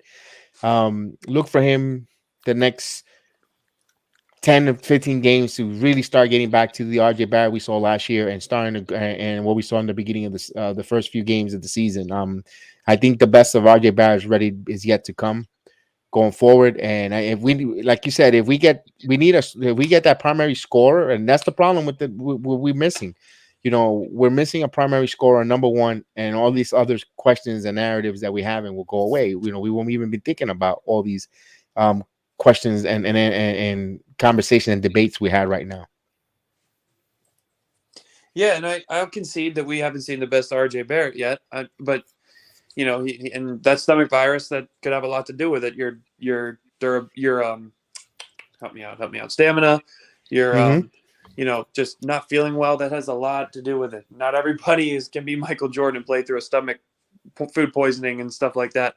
But even at his best, the only thing I said that was negative about RJ is he, like everybody else this team, they're never going to be a number one player on a championship team. But we have not seen the best of RJ Barrett yet. That is true. So we agree to disagree. Simmons doesn't work in New York for half of the panel. I think it could, depending on what it costs. We'll move on from the Simmons talk. I'm thankful the day he gets actually traded already, and just this drama just dies already with him, with Ben Simmons. Wherever he goes, wish him the best. There's a few teams that he would really work well with. We agree to disagree that it's not the Knicks. And it's just the money won't work, dude. The money won't work, and all that. So we shall see with that. Mouse, then let's see with Mouse. Did I freeze? Yeah, I did. Yeah, I froze. You were good. And, all right, I'm back. Yeah. Oh, let's see. Along with Miles, that would be a various improvement. Yes, tremendous improvement. Mm-hmm. It is. Are there any? Let me talk about this. We don't like we were mentioning earlier. We could go through every team in the league, and point guard wise, teams are not trading their point guard, or they're not available for a point guard. The only team that I really could think of a point guard is either what we just finished talking about, De'Aaron Fox, and a name that and it's not going to move the needle though. That's the only thing about this point guard. It's not going to move the needle at all. But it could help. But it's like Brunson, Jalen Brunson from Dallas. Any thoughts on that? Any sexy thoughts on Jalen Brunson? Well, he's not sexy, but I like it. I like that play on words, because that's not a name that everybody thinks of. Mm-hmm. But he would definitely help the Knicks. A guy who can shoot, a little bit underrated of a playmaker. Played well next to a guy that really dominates the ball, like a Luka Doncic. I like that. Same here. He can attack too. He can finish. He can also hit the free throws, and he doesn't turn the ball over too. Does his size worry you? Shep Dan, I didn't hear your thoughts. I'm sorry that I forgot to.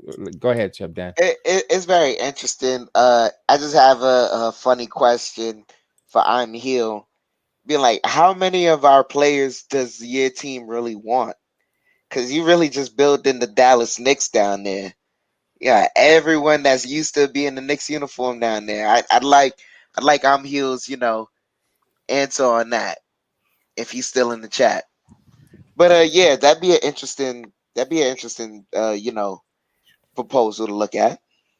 Yeah. See, Well, how is that interesting? I mean, he's not going to win a championship for us. It's Nah, just that it's doesn't not. move the He's needle. no, it doesn't move the needle per se, but he's at least a ball handler who can make wise decisions. And he actually does come from a Thibodeau like system in that his college coach was I believe his college coach is best friends with Tibbs, and his dad is I believe his dad also knows Leon Rose and things of that nature. He's well connected with Tibbs and that nature, so he it'd be interesting. He'd know the lingo that Tibbs is talking, as far as him having experience through another coach, and he also drives the paint, kicks out. He can finish well. He just the defense would be iffy, but that's still interesting. Yeah, And and the nothing. defense is iffy. That's why he's a bench player, so he'd be a good player off the bench. Yeah, yeah. And the only thing what bothers with Jalen Brunson, his size. I can say, well, you have Kemba Walker, but right now, Jalen Brunson isn't injured. He doesn't have an injury to it. I wish he had his Brunson's body and Kemba's skill set. It would be phenomenal. We having a recurring of Kemba Walker. But Jet Knicks 100. I was talking about Patrick Beverly as well. I mentioned a couple streams as well. That's another point guard. That's a dog that could be bought in here. And we'll see what we could get there. We should be interesting if they release Rajon Rondo, but the Knicks had plenty of times to bring in Rajon Rondo even earlier, many years, and they always pass on him. That's something, I guess, is a player that Scott Perry, because that's all I could think of who's staying here, has never looked Rajon Rondo's way. Well, when guys, he was go when he ahead. was with the Kings, he signed him. Mm-hmm. And I think the thing with Rondo is, unless he's on a championship team, you don't get that playoff Rondo. When he's on the Kings or the Celtics and they're rebuilding, he didn't give 100%. Still a great player, but maybe they don't want to make moves for a guy who they don't think is going to give them their 100%. Technically, Rondo did show up in the playoffs in 2018. The Pelicans were not a championship team. Yeah, but that was a play. If you're in the playoffs, you have a chance, so you get playoff Rondo. But if you're, I'm not talking every about team has a chance in the playoffs. Not every team does. no G Money, for the love of God, just listen to what I'm saying. Rondo, you got to believe if you're an NBA player in the playoffs that you have a chance to win games, win a series. So he's going to be playoff Rondo. When you're on a lottery team like the Kings or the Celtics were at the end of Rondo's career, you're not going to get the best Rondo. Yeah, G Money. I mean, I get what you're saying, but to me, you made some good points, but to me, it depends on the matchup. In my personal opinion, not every team has a chance because sometimes you can have a matchup that you don't fit, or heaven forbid, you can have an injury. So to me, not every team has a chance in the playoffs. That's just me personally. No, that's a good point, but you can't say that to every player. Every player that gets gets into the dance, into the playoff, they're thinking because their skill set, their hard work, what it took for them to get to where they're at. They all think they have a chance to win the NBA title. I mean, if not, they'll just go home. You completely bypassed what my actual point, what I was saying. There's a difference between being in the playoffs and being on a lottery team. When he was with the Kings, he led the league in assists, but he was inconsistent. When he was with the Mavericks, when they were a lottery team, inconsistent, ended up getting released or traded, whatever the case was, but they got rid of him. Every team that's not in playoff contention or championship contention gets rid of Rondo because he has locker room issues there because he doesn't give 100%. No, I agree on that point. I agree with that. Then that was my point. No, I agree with that. You took it to left field when you started saying, "Oh, not every team wins a championship or is a championship contender." No, but he gets it now. He gets it. G Money gets it now with that. We get that. Patrick Beverly. I'm gonna rehash it again. Patrick Beverly is another guys. All these guys that we're mentioning, they're really stopgap point guards. Nothing there to a future, and we don't know what the Knicks thinking about their point guard future. If they're thinking, and we all remember I've said it. Chef Dan has said it. I think Quickly is their point guard of the future. But right now, actually, be honest with you, I do think the Knicks need a stopgap point guard. for about another year and a half. What's your thoughts on that, Chef Dan? Do you think they need a stopgap point guard, or you think you're ready to bring out Manuel quickly to be that guy? Um, Once again, it all depends on what your true objective is. Do you want that stopgap point guard that's going to come in and he truly knows tip system, and you at some point you're going to start playing with the minutes with him, and essentially, bring quickly in? If that's it, then yeah, we could do that. Or if you're bringing a stopgap point guard to just compete, get some get some chemistry going with the starting unit, things of that nature. I I don't know. I'd much rather bring quickly in at this point. You might have been quickly. Because I just want the stopgap for until we get the guy in here. And just so it could be so we could have a professional basketball team running an offense out there. And D Rose, Clay, I see you. I was waiting to get to the D Rose. Clayton. The Derrick Rose, I love Derrick Rose personally, and I know Antoine loves Derrick Rose. And don't let him interrupt the stream. He comes up and he tells everyone he loves Derrick Rose. So hopefully he don't interrupt the stream in a few minutes. But with Derrick Rose, he can only play 25 minutes. He can only play 25. He played last night 30 minutes, and I hope he has some. He don't come out tired or off base when against the Warriors, because we're gonna need him tomorrow. But I wish Derrick Rose will be the starting point guard, because I love his dynamic, attack the basket. But Derrick Rose is great in the second unit. And at the same time, when it comes, we've literally the last 20 plus years have been trying to get a stopgap point guard, let alone the point guard of the future. It's been nothing but stopgaps. And you literally Quickly's a future piece, but he's not the future point guard. Okay, True. He's not. He has shown nothing to show that he can be a future general. Z. No, I thought I froze. Oh, you froze. Okay. No. I thought I froze. It's Z who froze. Anyone again? Anyone wants to finish your thought or think? I'm sorry, I was Okay. frozen. What else did you hear? You just came up to when you don't think Quickly is the point guard, and you stopped there. Yeah, he has shown nothing to show that he's going to be a decade plus floor general leader for this team yet. Where that's just an idea that people, because I like Quickly, he's a future piece, but no, he hasn't shown. There's nothing that proves to me that he could be a future point guard, franchise point guard, 5 to 10 year answer at the point guard position to get everybody involved, to do all that stuff. He literally hasn't shown that he can do that yet. Yeah, that's the right word you said. Yeah, I agree with that. To me, Quigley's more of a two guard. Yes, he is a two guard. Yes, Quigley can pass sometimes, but he's more of a guy that can create, that sometimes create his own shot, can hit the floater, and can shoot it from Curry land sometimes. So yeah, but he's also a two guard in a point guard's body. Yeah, that's a huge problem. That's my point, Z. That's what I'm saying. He's a two guard in a point guard's body. So I agree with you, Zach. I don't think he's a future point because of his style of play. So I think that he'll be nice as a two. He'll be a backup point guard or a six man. That's his ceiling. Yeah. Oh, wait a minute. I think 1 second, guys. Let me take a pause there. Antoine wants to say something. Go ahead, Antoine. From the start, now you can see Antoine Griezmann. English, Antoine. English under pressure. I love Derrick Rose. That's a very valid. That's always Antoine, always interrupting the stream, always telling us to know that he loves Derrick Rose. So salute to Antoine. Salute, Mando.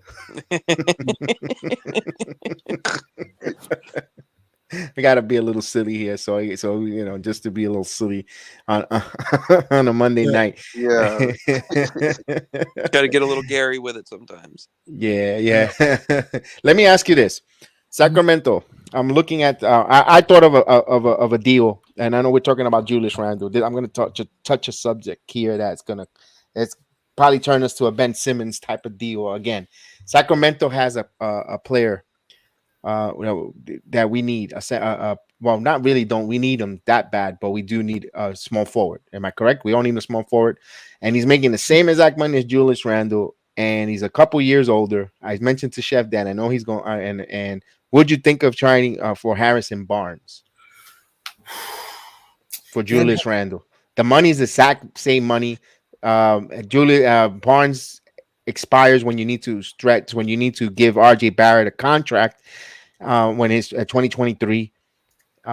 What's your any thoughts on that? Well, before I give my thoughts,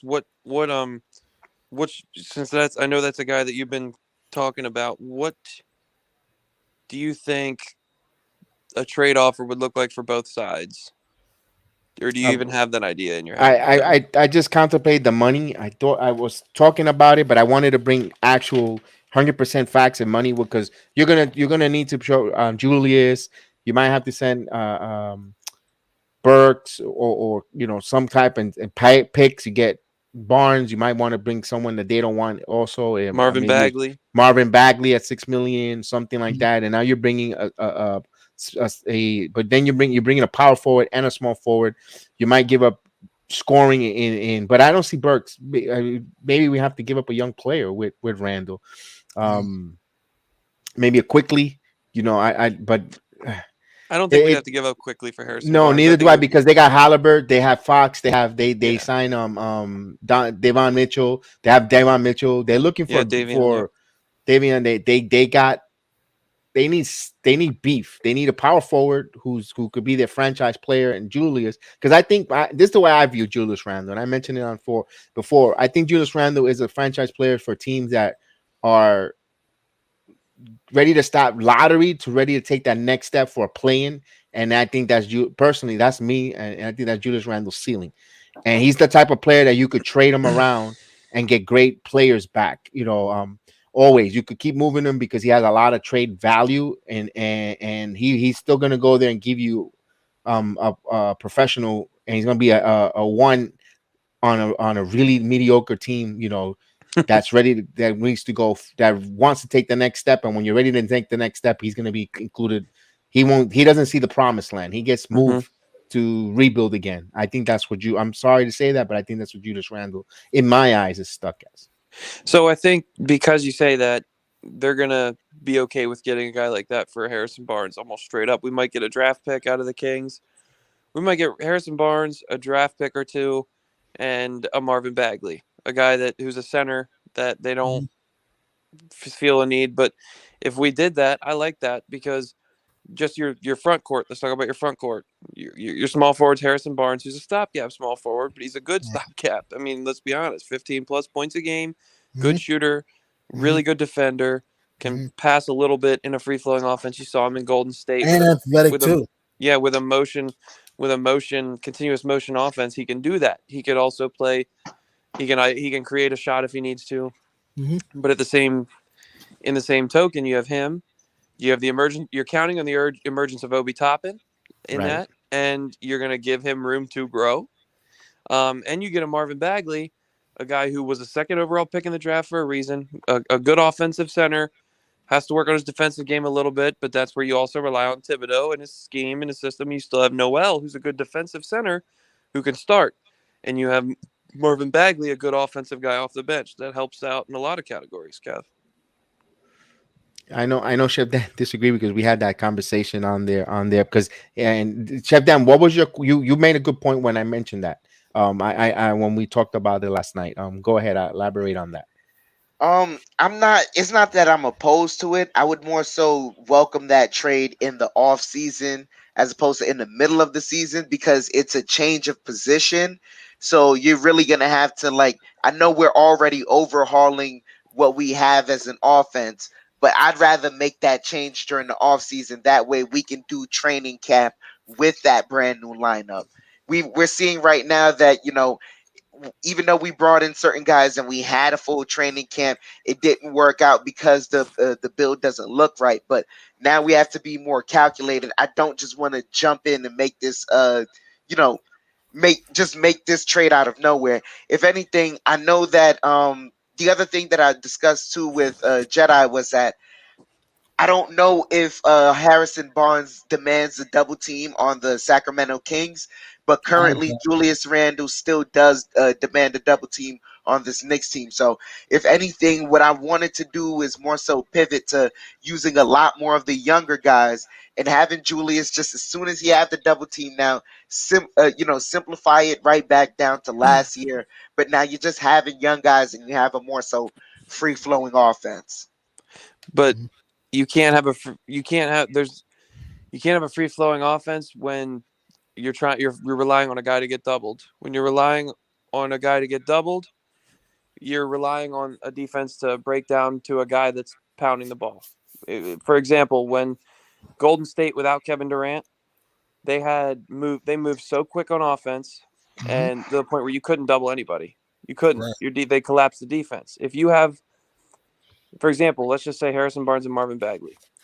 If you have a five on the floor of quickly RJ, Harrison Barnes, Obi Toppin, and Marvin Bagley, every single one of those guys is a threat to score, True. and from all three levels because they can all shoot, they can all score in the mid, wherever the case. Like you have where you don't need to wait on a double. You can have a free flowing motion offense and get baskets with a pace. You have play with better pace. Everybody gets involved. There's a way to combat but if you can't have a free flowing offense with a guy getting double team pounding the ball into the ground.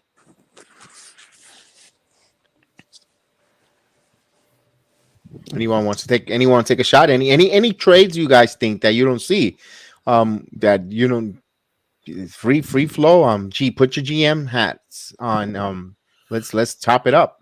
What trades that is realistic trades that you No, want to no, see? no. Realistic. This is that guy, like I mentioned. I didn't give you a full blockbuster or trade because it's hard. Remember, guys, three for one or 2 for 1, 3 for 1, 4 for 1 players. I know you could do it on the NBA trade machine. It's not going to happen because those happen in the all season because of the players rosters is 20, not 15, and try to get it in there. But Barnes money fits Julius money, and maybe you Bradley, you want to add another piece like we were talking about, draft pick or something on there to take that expiring contract, that type of deal. Realistic trade. No, no, no, not no.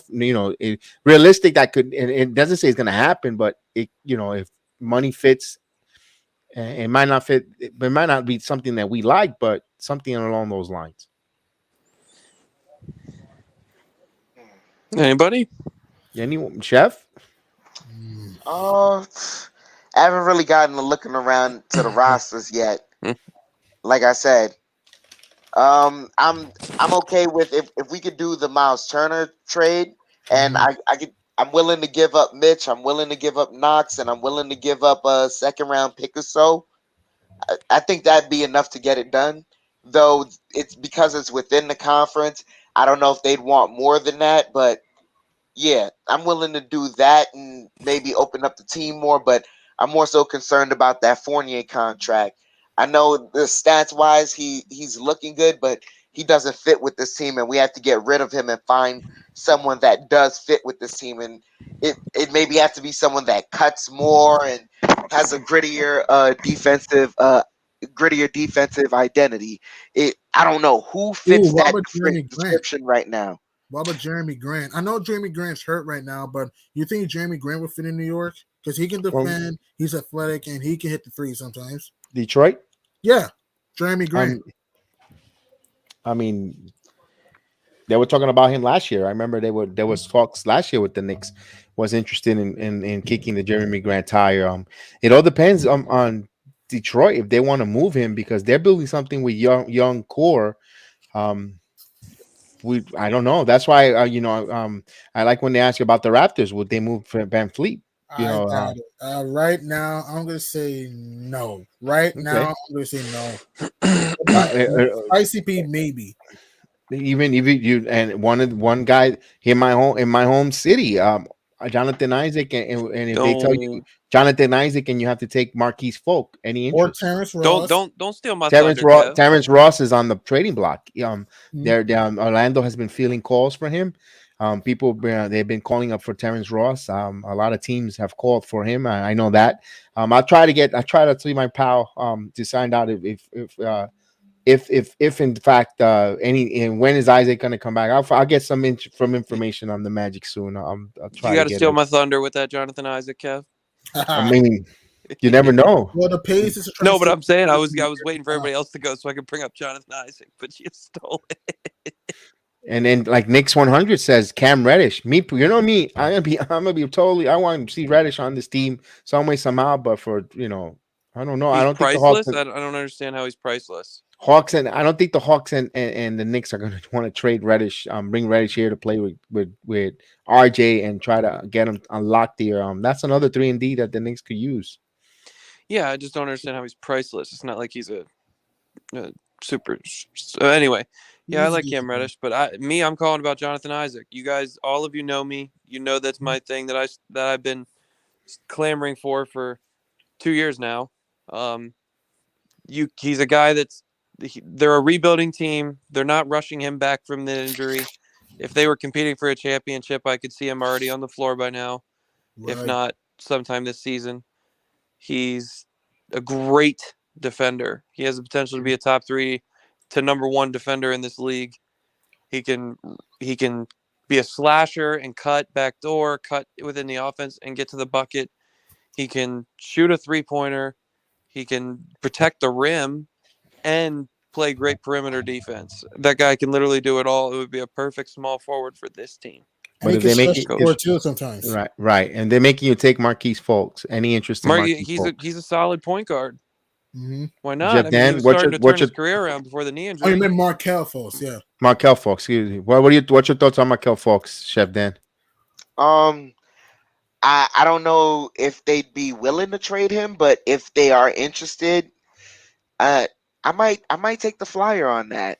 They already gave him the contract, so he's that number is set. What is it again? I'd have to look it up. I'll find it in a minute. Well, you guys go ahead and elaborate on that. I'll find Fultz. 3 years, 50 million. So, and it's Not a bad 35 number. guaranteed. So, yeah, it's not average of 16 a year. It's not bad. It's not bad. Sorry, I froze again. That's not a bad. That's not a bad number. And he's a free agent in 2024. So, Who are we talking about still?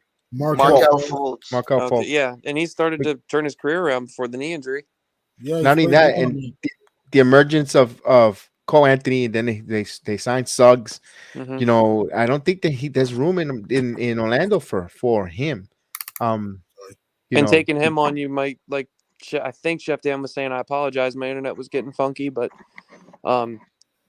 taking him on, you might get a draft pick back as well. You might get, other things involved with that as well.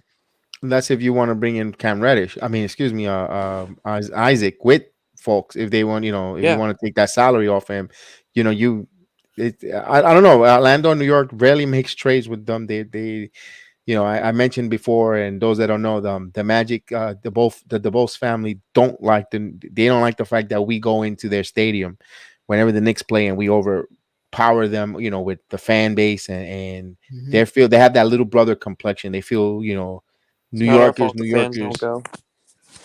That's the problem. And then New Yorkers, you only come here and they get that little brother complexion. No, remember also they run Amway. And they're partners with the Mets, they're with all this other crap, and there's all guys in New York, and it's hard for them to do trades. Also has to do with the owners, the owners, and it's just a whole mess behind the scenes with it. That's why you rarely see Orlando, New York kind of make trades, although they should leave the general managers do the general managers deal. But remember, they have to get approval from the owners if they want to go above or add more payroll to theirs, and that's why it's hard to see the Knicks and the Magics make deals with one another. Yeah, it just makes sense from a basketball standpoint. No more broken down players, period. Yeah, I agree. I could see that point. I could see that. Yeah, just the thing is a little different. They're not a torn ACL isn't the same thing it used to be. 1 and 2, they're young. They're very young, so I wouldn't say they're broken down because they had a torn ACL, both of them. It was just it happens. So, but it's one thing. It's not like we're trading for, let's say, Russell Westbrook tore his ACL tomorrow, and we trade for him when he's healthy. He's a little bit more broken down because he's an old veteran who's seen a lot of minutes. Hey, the Brooklyn Nets paid a whole year for Durant just to sit on the sidelines. Yeah. Yeah, And Durant even got no, no, better. no, no, no, no, no, no. That's a different. That's a whole different case. Elaborate. That's a generational type player coming back from a Torn Achilles. injury. Yeah, from a torn Achilles, which has been known to be the mark of death for any basketball player. But Kobe because Bryant. the skill set and the height is just the beautiful combination of the skill set and the height that is Kevin Durant. He's still able to persevere through that torn Achilles. So Yeah, but you didn't know that before when Right. they That was signed him. that You was didn't know he was uncertain. even gonna. They didn't Yeah. even see the medical report of That was his uncertain. surgery. yeah. no, they got the medical report. No, they didn't. He didn't give it to any team. He did not give it to a single team. That's why the Knicks didn't max him. He wouldn't release his medical records. I don't think the Knicks had a chance to max him. No, but that when he was fielding offers from teams, the Knicks asked for a medical report. Among other teams, he wasn't giving it to anybody. So that's why the Knicks use that as an excuse. But no, you can look it up. He didn't give anybody a medical report. It was a gamble. It was a gamble. That they And- brought him in there, especially when was he? When in a 30-year-old player? Wow. Yeah, like 32, 33. Now that was a gamble. It worked out for Brooklyn. Don't you get me? That was a great gamble for them. That broke. They got a Durant. Even if they don't win an NBA title, I still think that's a good deal.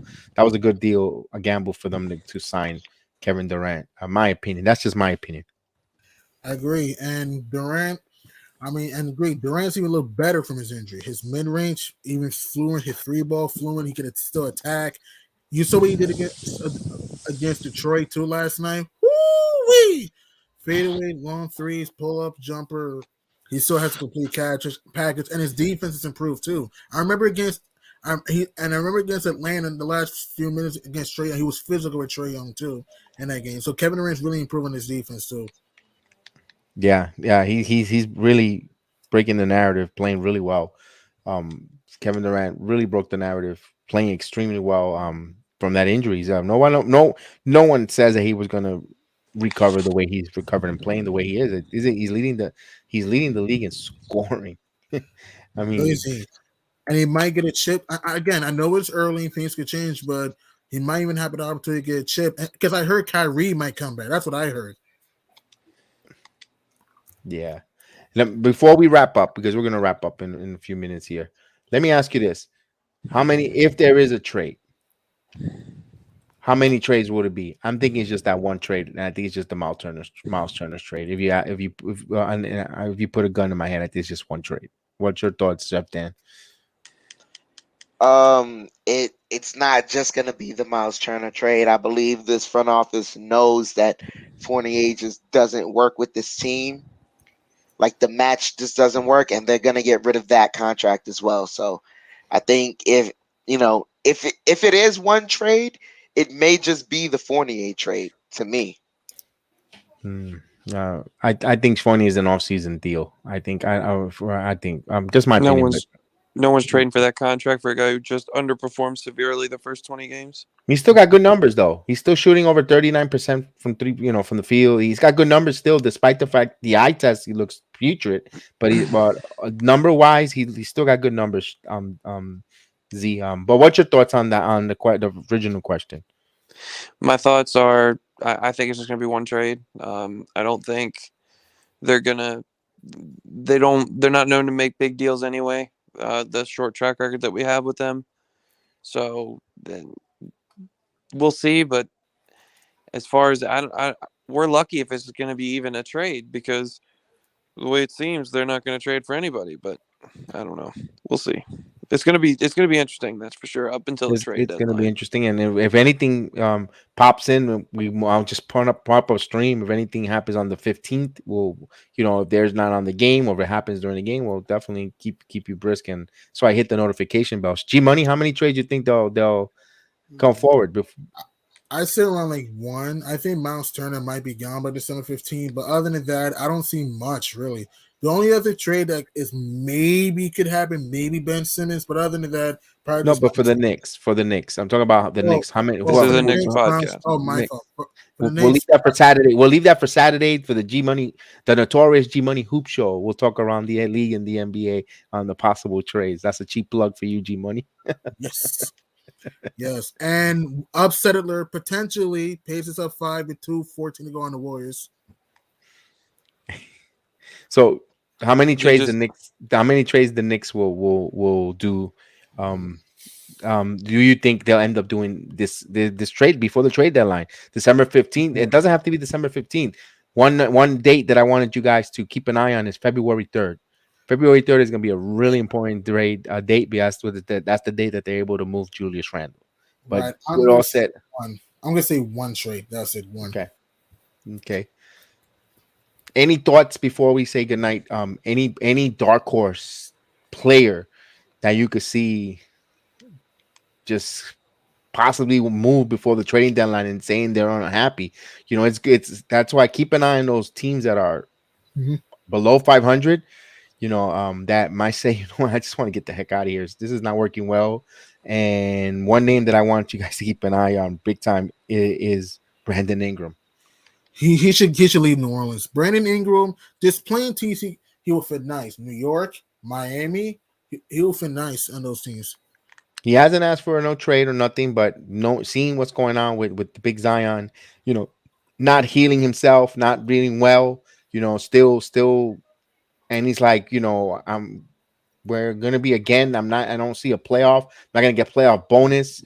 I'm getting older. I came from the Lakers. I came traded over here. I missed out on that Lakers opportunity to be, you know, stardom and championship materials, play with LeBron and so forth. And I'm here supposed to be the next generational talent in the league, and he can't stay healthy. What am I doing here with an organization that, let's face it, David Griffin might be out as general manager, you know, because he's hired another coach and it's not working out either. So how much more do they give him another opportunity to hire another head coach? I know we said we were Nick, and I just stopped G Money on that, but just keep my point is we just keep an eye on players like that around the league that might be unhappy, guys.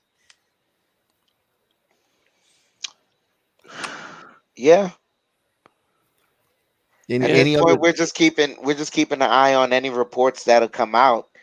That's it. And from there, we might have some proposed trades. We might have some ideas on certain fits, but right now, there hasn't been much reporting right now, other than the obvious teams that are, you know, that certain people feel just, you know, shouldn't be in the positions they're in. But other than that, there hasn't been much. Right, and it's be interesting. Teams that are playing really well this season, like Cavaliers, Wizards, surprise teams, will they make a move to try to tinker and see they go, you know what? Because this is one thing. I think this is what also frustrates us, Knicks fan, and we'll leave this at this last point. Well, you know, when you're close to, and no matter what, you like, there's a saying, tomorrow isn't guaranteed to anyone. Right. So when you have an opportunity in a season that you're close and really good, I'm not saying to go all in and mortgage your whole future, but maybe you want to make a opportunity to try to tinker or take an opportunity to take a chance. Like we were saying earlier, anyone who reached the playoffs, no matter if you're 6th seed or 4th seed to the 1st seed, you think every one of those players in the locker room think they have a chance to hoist that Larry O'Brien trophy. So maybe certain organization team says, you know what, we might not have a better chance to try to catch lightning in a bottle. Let's try to tweak it and bring a couple players here and let's go for it. It'll be interesting trading deadline to see if teams that are surprised will make a move. What's your guys' thought on my last thoughts and before we say goodnight? I don't see Cleveland or Washington making a move. Or teams like that. I get what you're saying, but the only move that might be possible, or very well kind of, maybe Kevin Love either gets traded or gets bought out. But other than that, I don't see much. Okay, so you're saying a very quiet NBA trading deadline or weekend or period, moratorium period. Chef Dan, what's your thoughts on that? It may be a very quiet one, or I could say it may be a quiet one because I think a lot of teams are going to save up a lot of their trades for the off season. We also know that during the off season, there's not a lot of free agents that are coveted that are going to be coveted. And usually nowadays, a star doesn't move in free agency through free agency; they move through trade. So I think it's going to be a lot of trades that's going to happen during the off season. But there may be a precursor, something that's set up that that leads to a whole domino effect. So you're saying all season a lot of trades. Z. Yeah. You know, I'm looking for the Washington Wizards to possibly deal Bradley Beal because even though he had a horrible, even though they're having such a great year, he's really not playing that well. Right. True. And even games without him, they've looked really good. Look for them to try to get a haul for draft picks and keep this younger like Kyle Kuzma and these guys that they've found success with. Look for them to get some draft capital out of Bradley Beal and hopefully still be relevant the rest of the year. And while at the same time, maybe getting some more pieces. That's a good thought, and I'll leave you with that thought. The Los Angeles Clippers. When you think about one of the best players in Los Angeles Clippers is Blake Griffin. Remember, they traded him, and they were close to Eastern Conference Finals. They got to Western Conference Finals. Western Conference, yeah, Western Conference Final.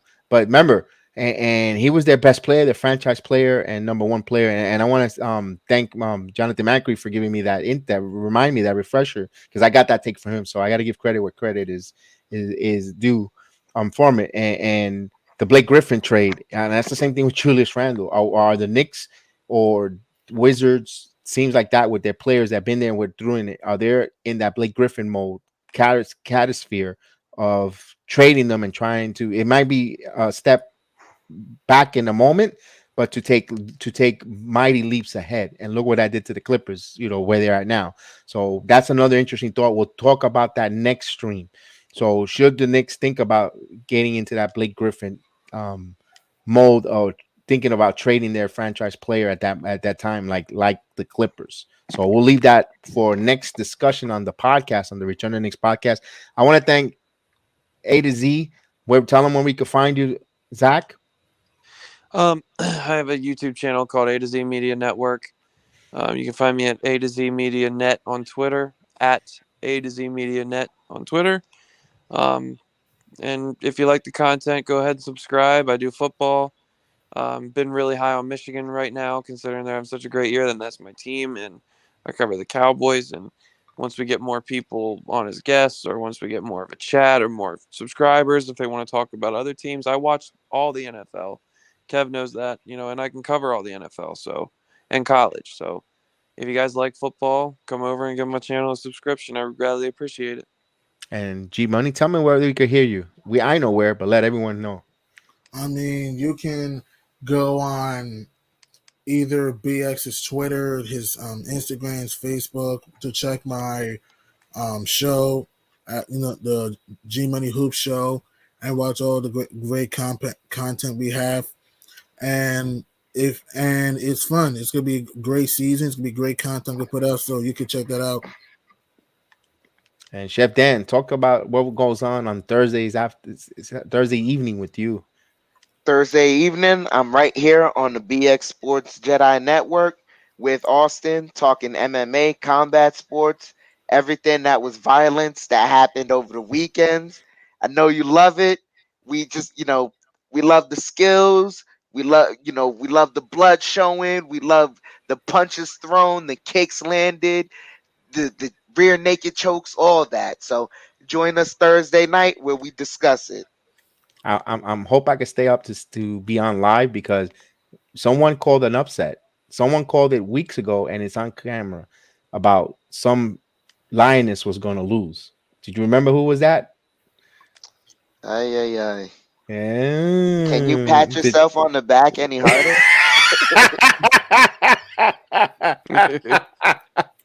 With that said, guys, I appreciate everyone in the chat. Johnny Davis, Knicks 100, our GM of the program. Thank you to Dangerous. Thank you for Caden. Thank you for Maria in the building. Salute to I Am Here, White Falcon. Isaac, Michael Caputo. Shenanigan White, James Ultra, LeBron 69 was on there. We even had Derrick Rose as Wash 69. That was his his handle, which we know he's not. Salute to Isaac was earlier here in the building. So thank you, everyone. Dylan as well. Thank you so much. I appreciate it. Hit that like and subscribe. Thank you, Philippines, for always supporting the program. Thank you guys, Australia, and all internationally, worldwide that are listening to our chats, and all our folks here. Thank you for supporting us. Remember, support our sisters channel, A to Z Media. Within the Michigan podcast. Hopefully, we get some more football content on there. Well, our brothers, okay. Almost forgot to check my channel on Saturdays. And also the program, the notorious G Money Hoops show here on the network. Definitely hit that. He's got some breaking down the whole NBA with fun facts, and it's a whole network. It's a network of us working together, collaborating, and just working and just bringing good content and having good fun. Having fun, nothing serious.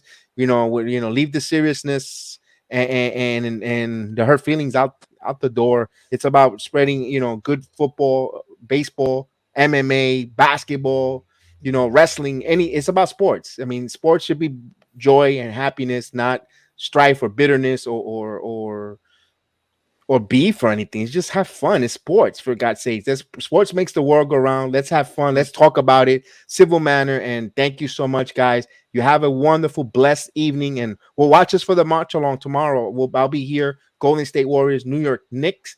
And we'll see you tomorrow.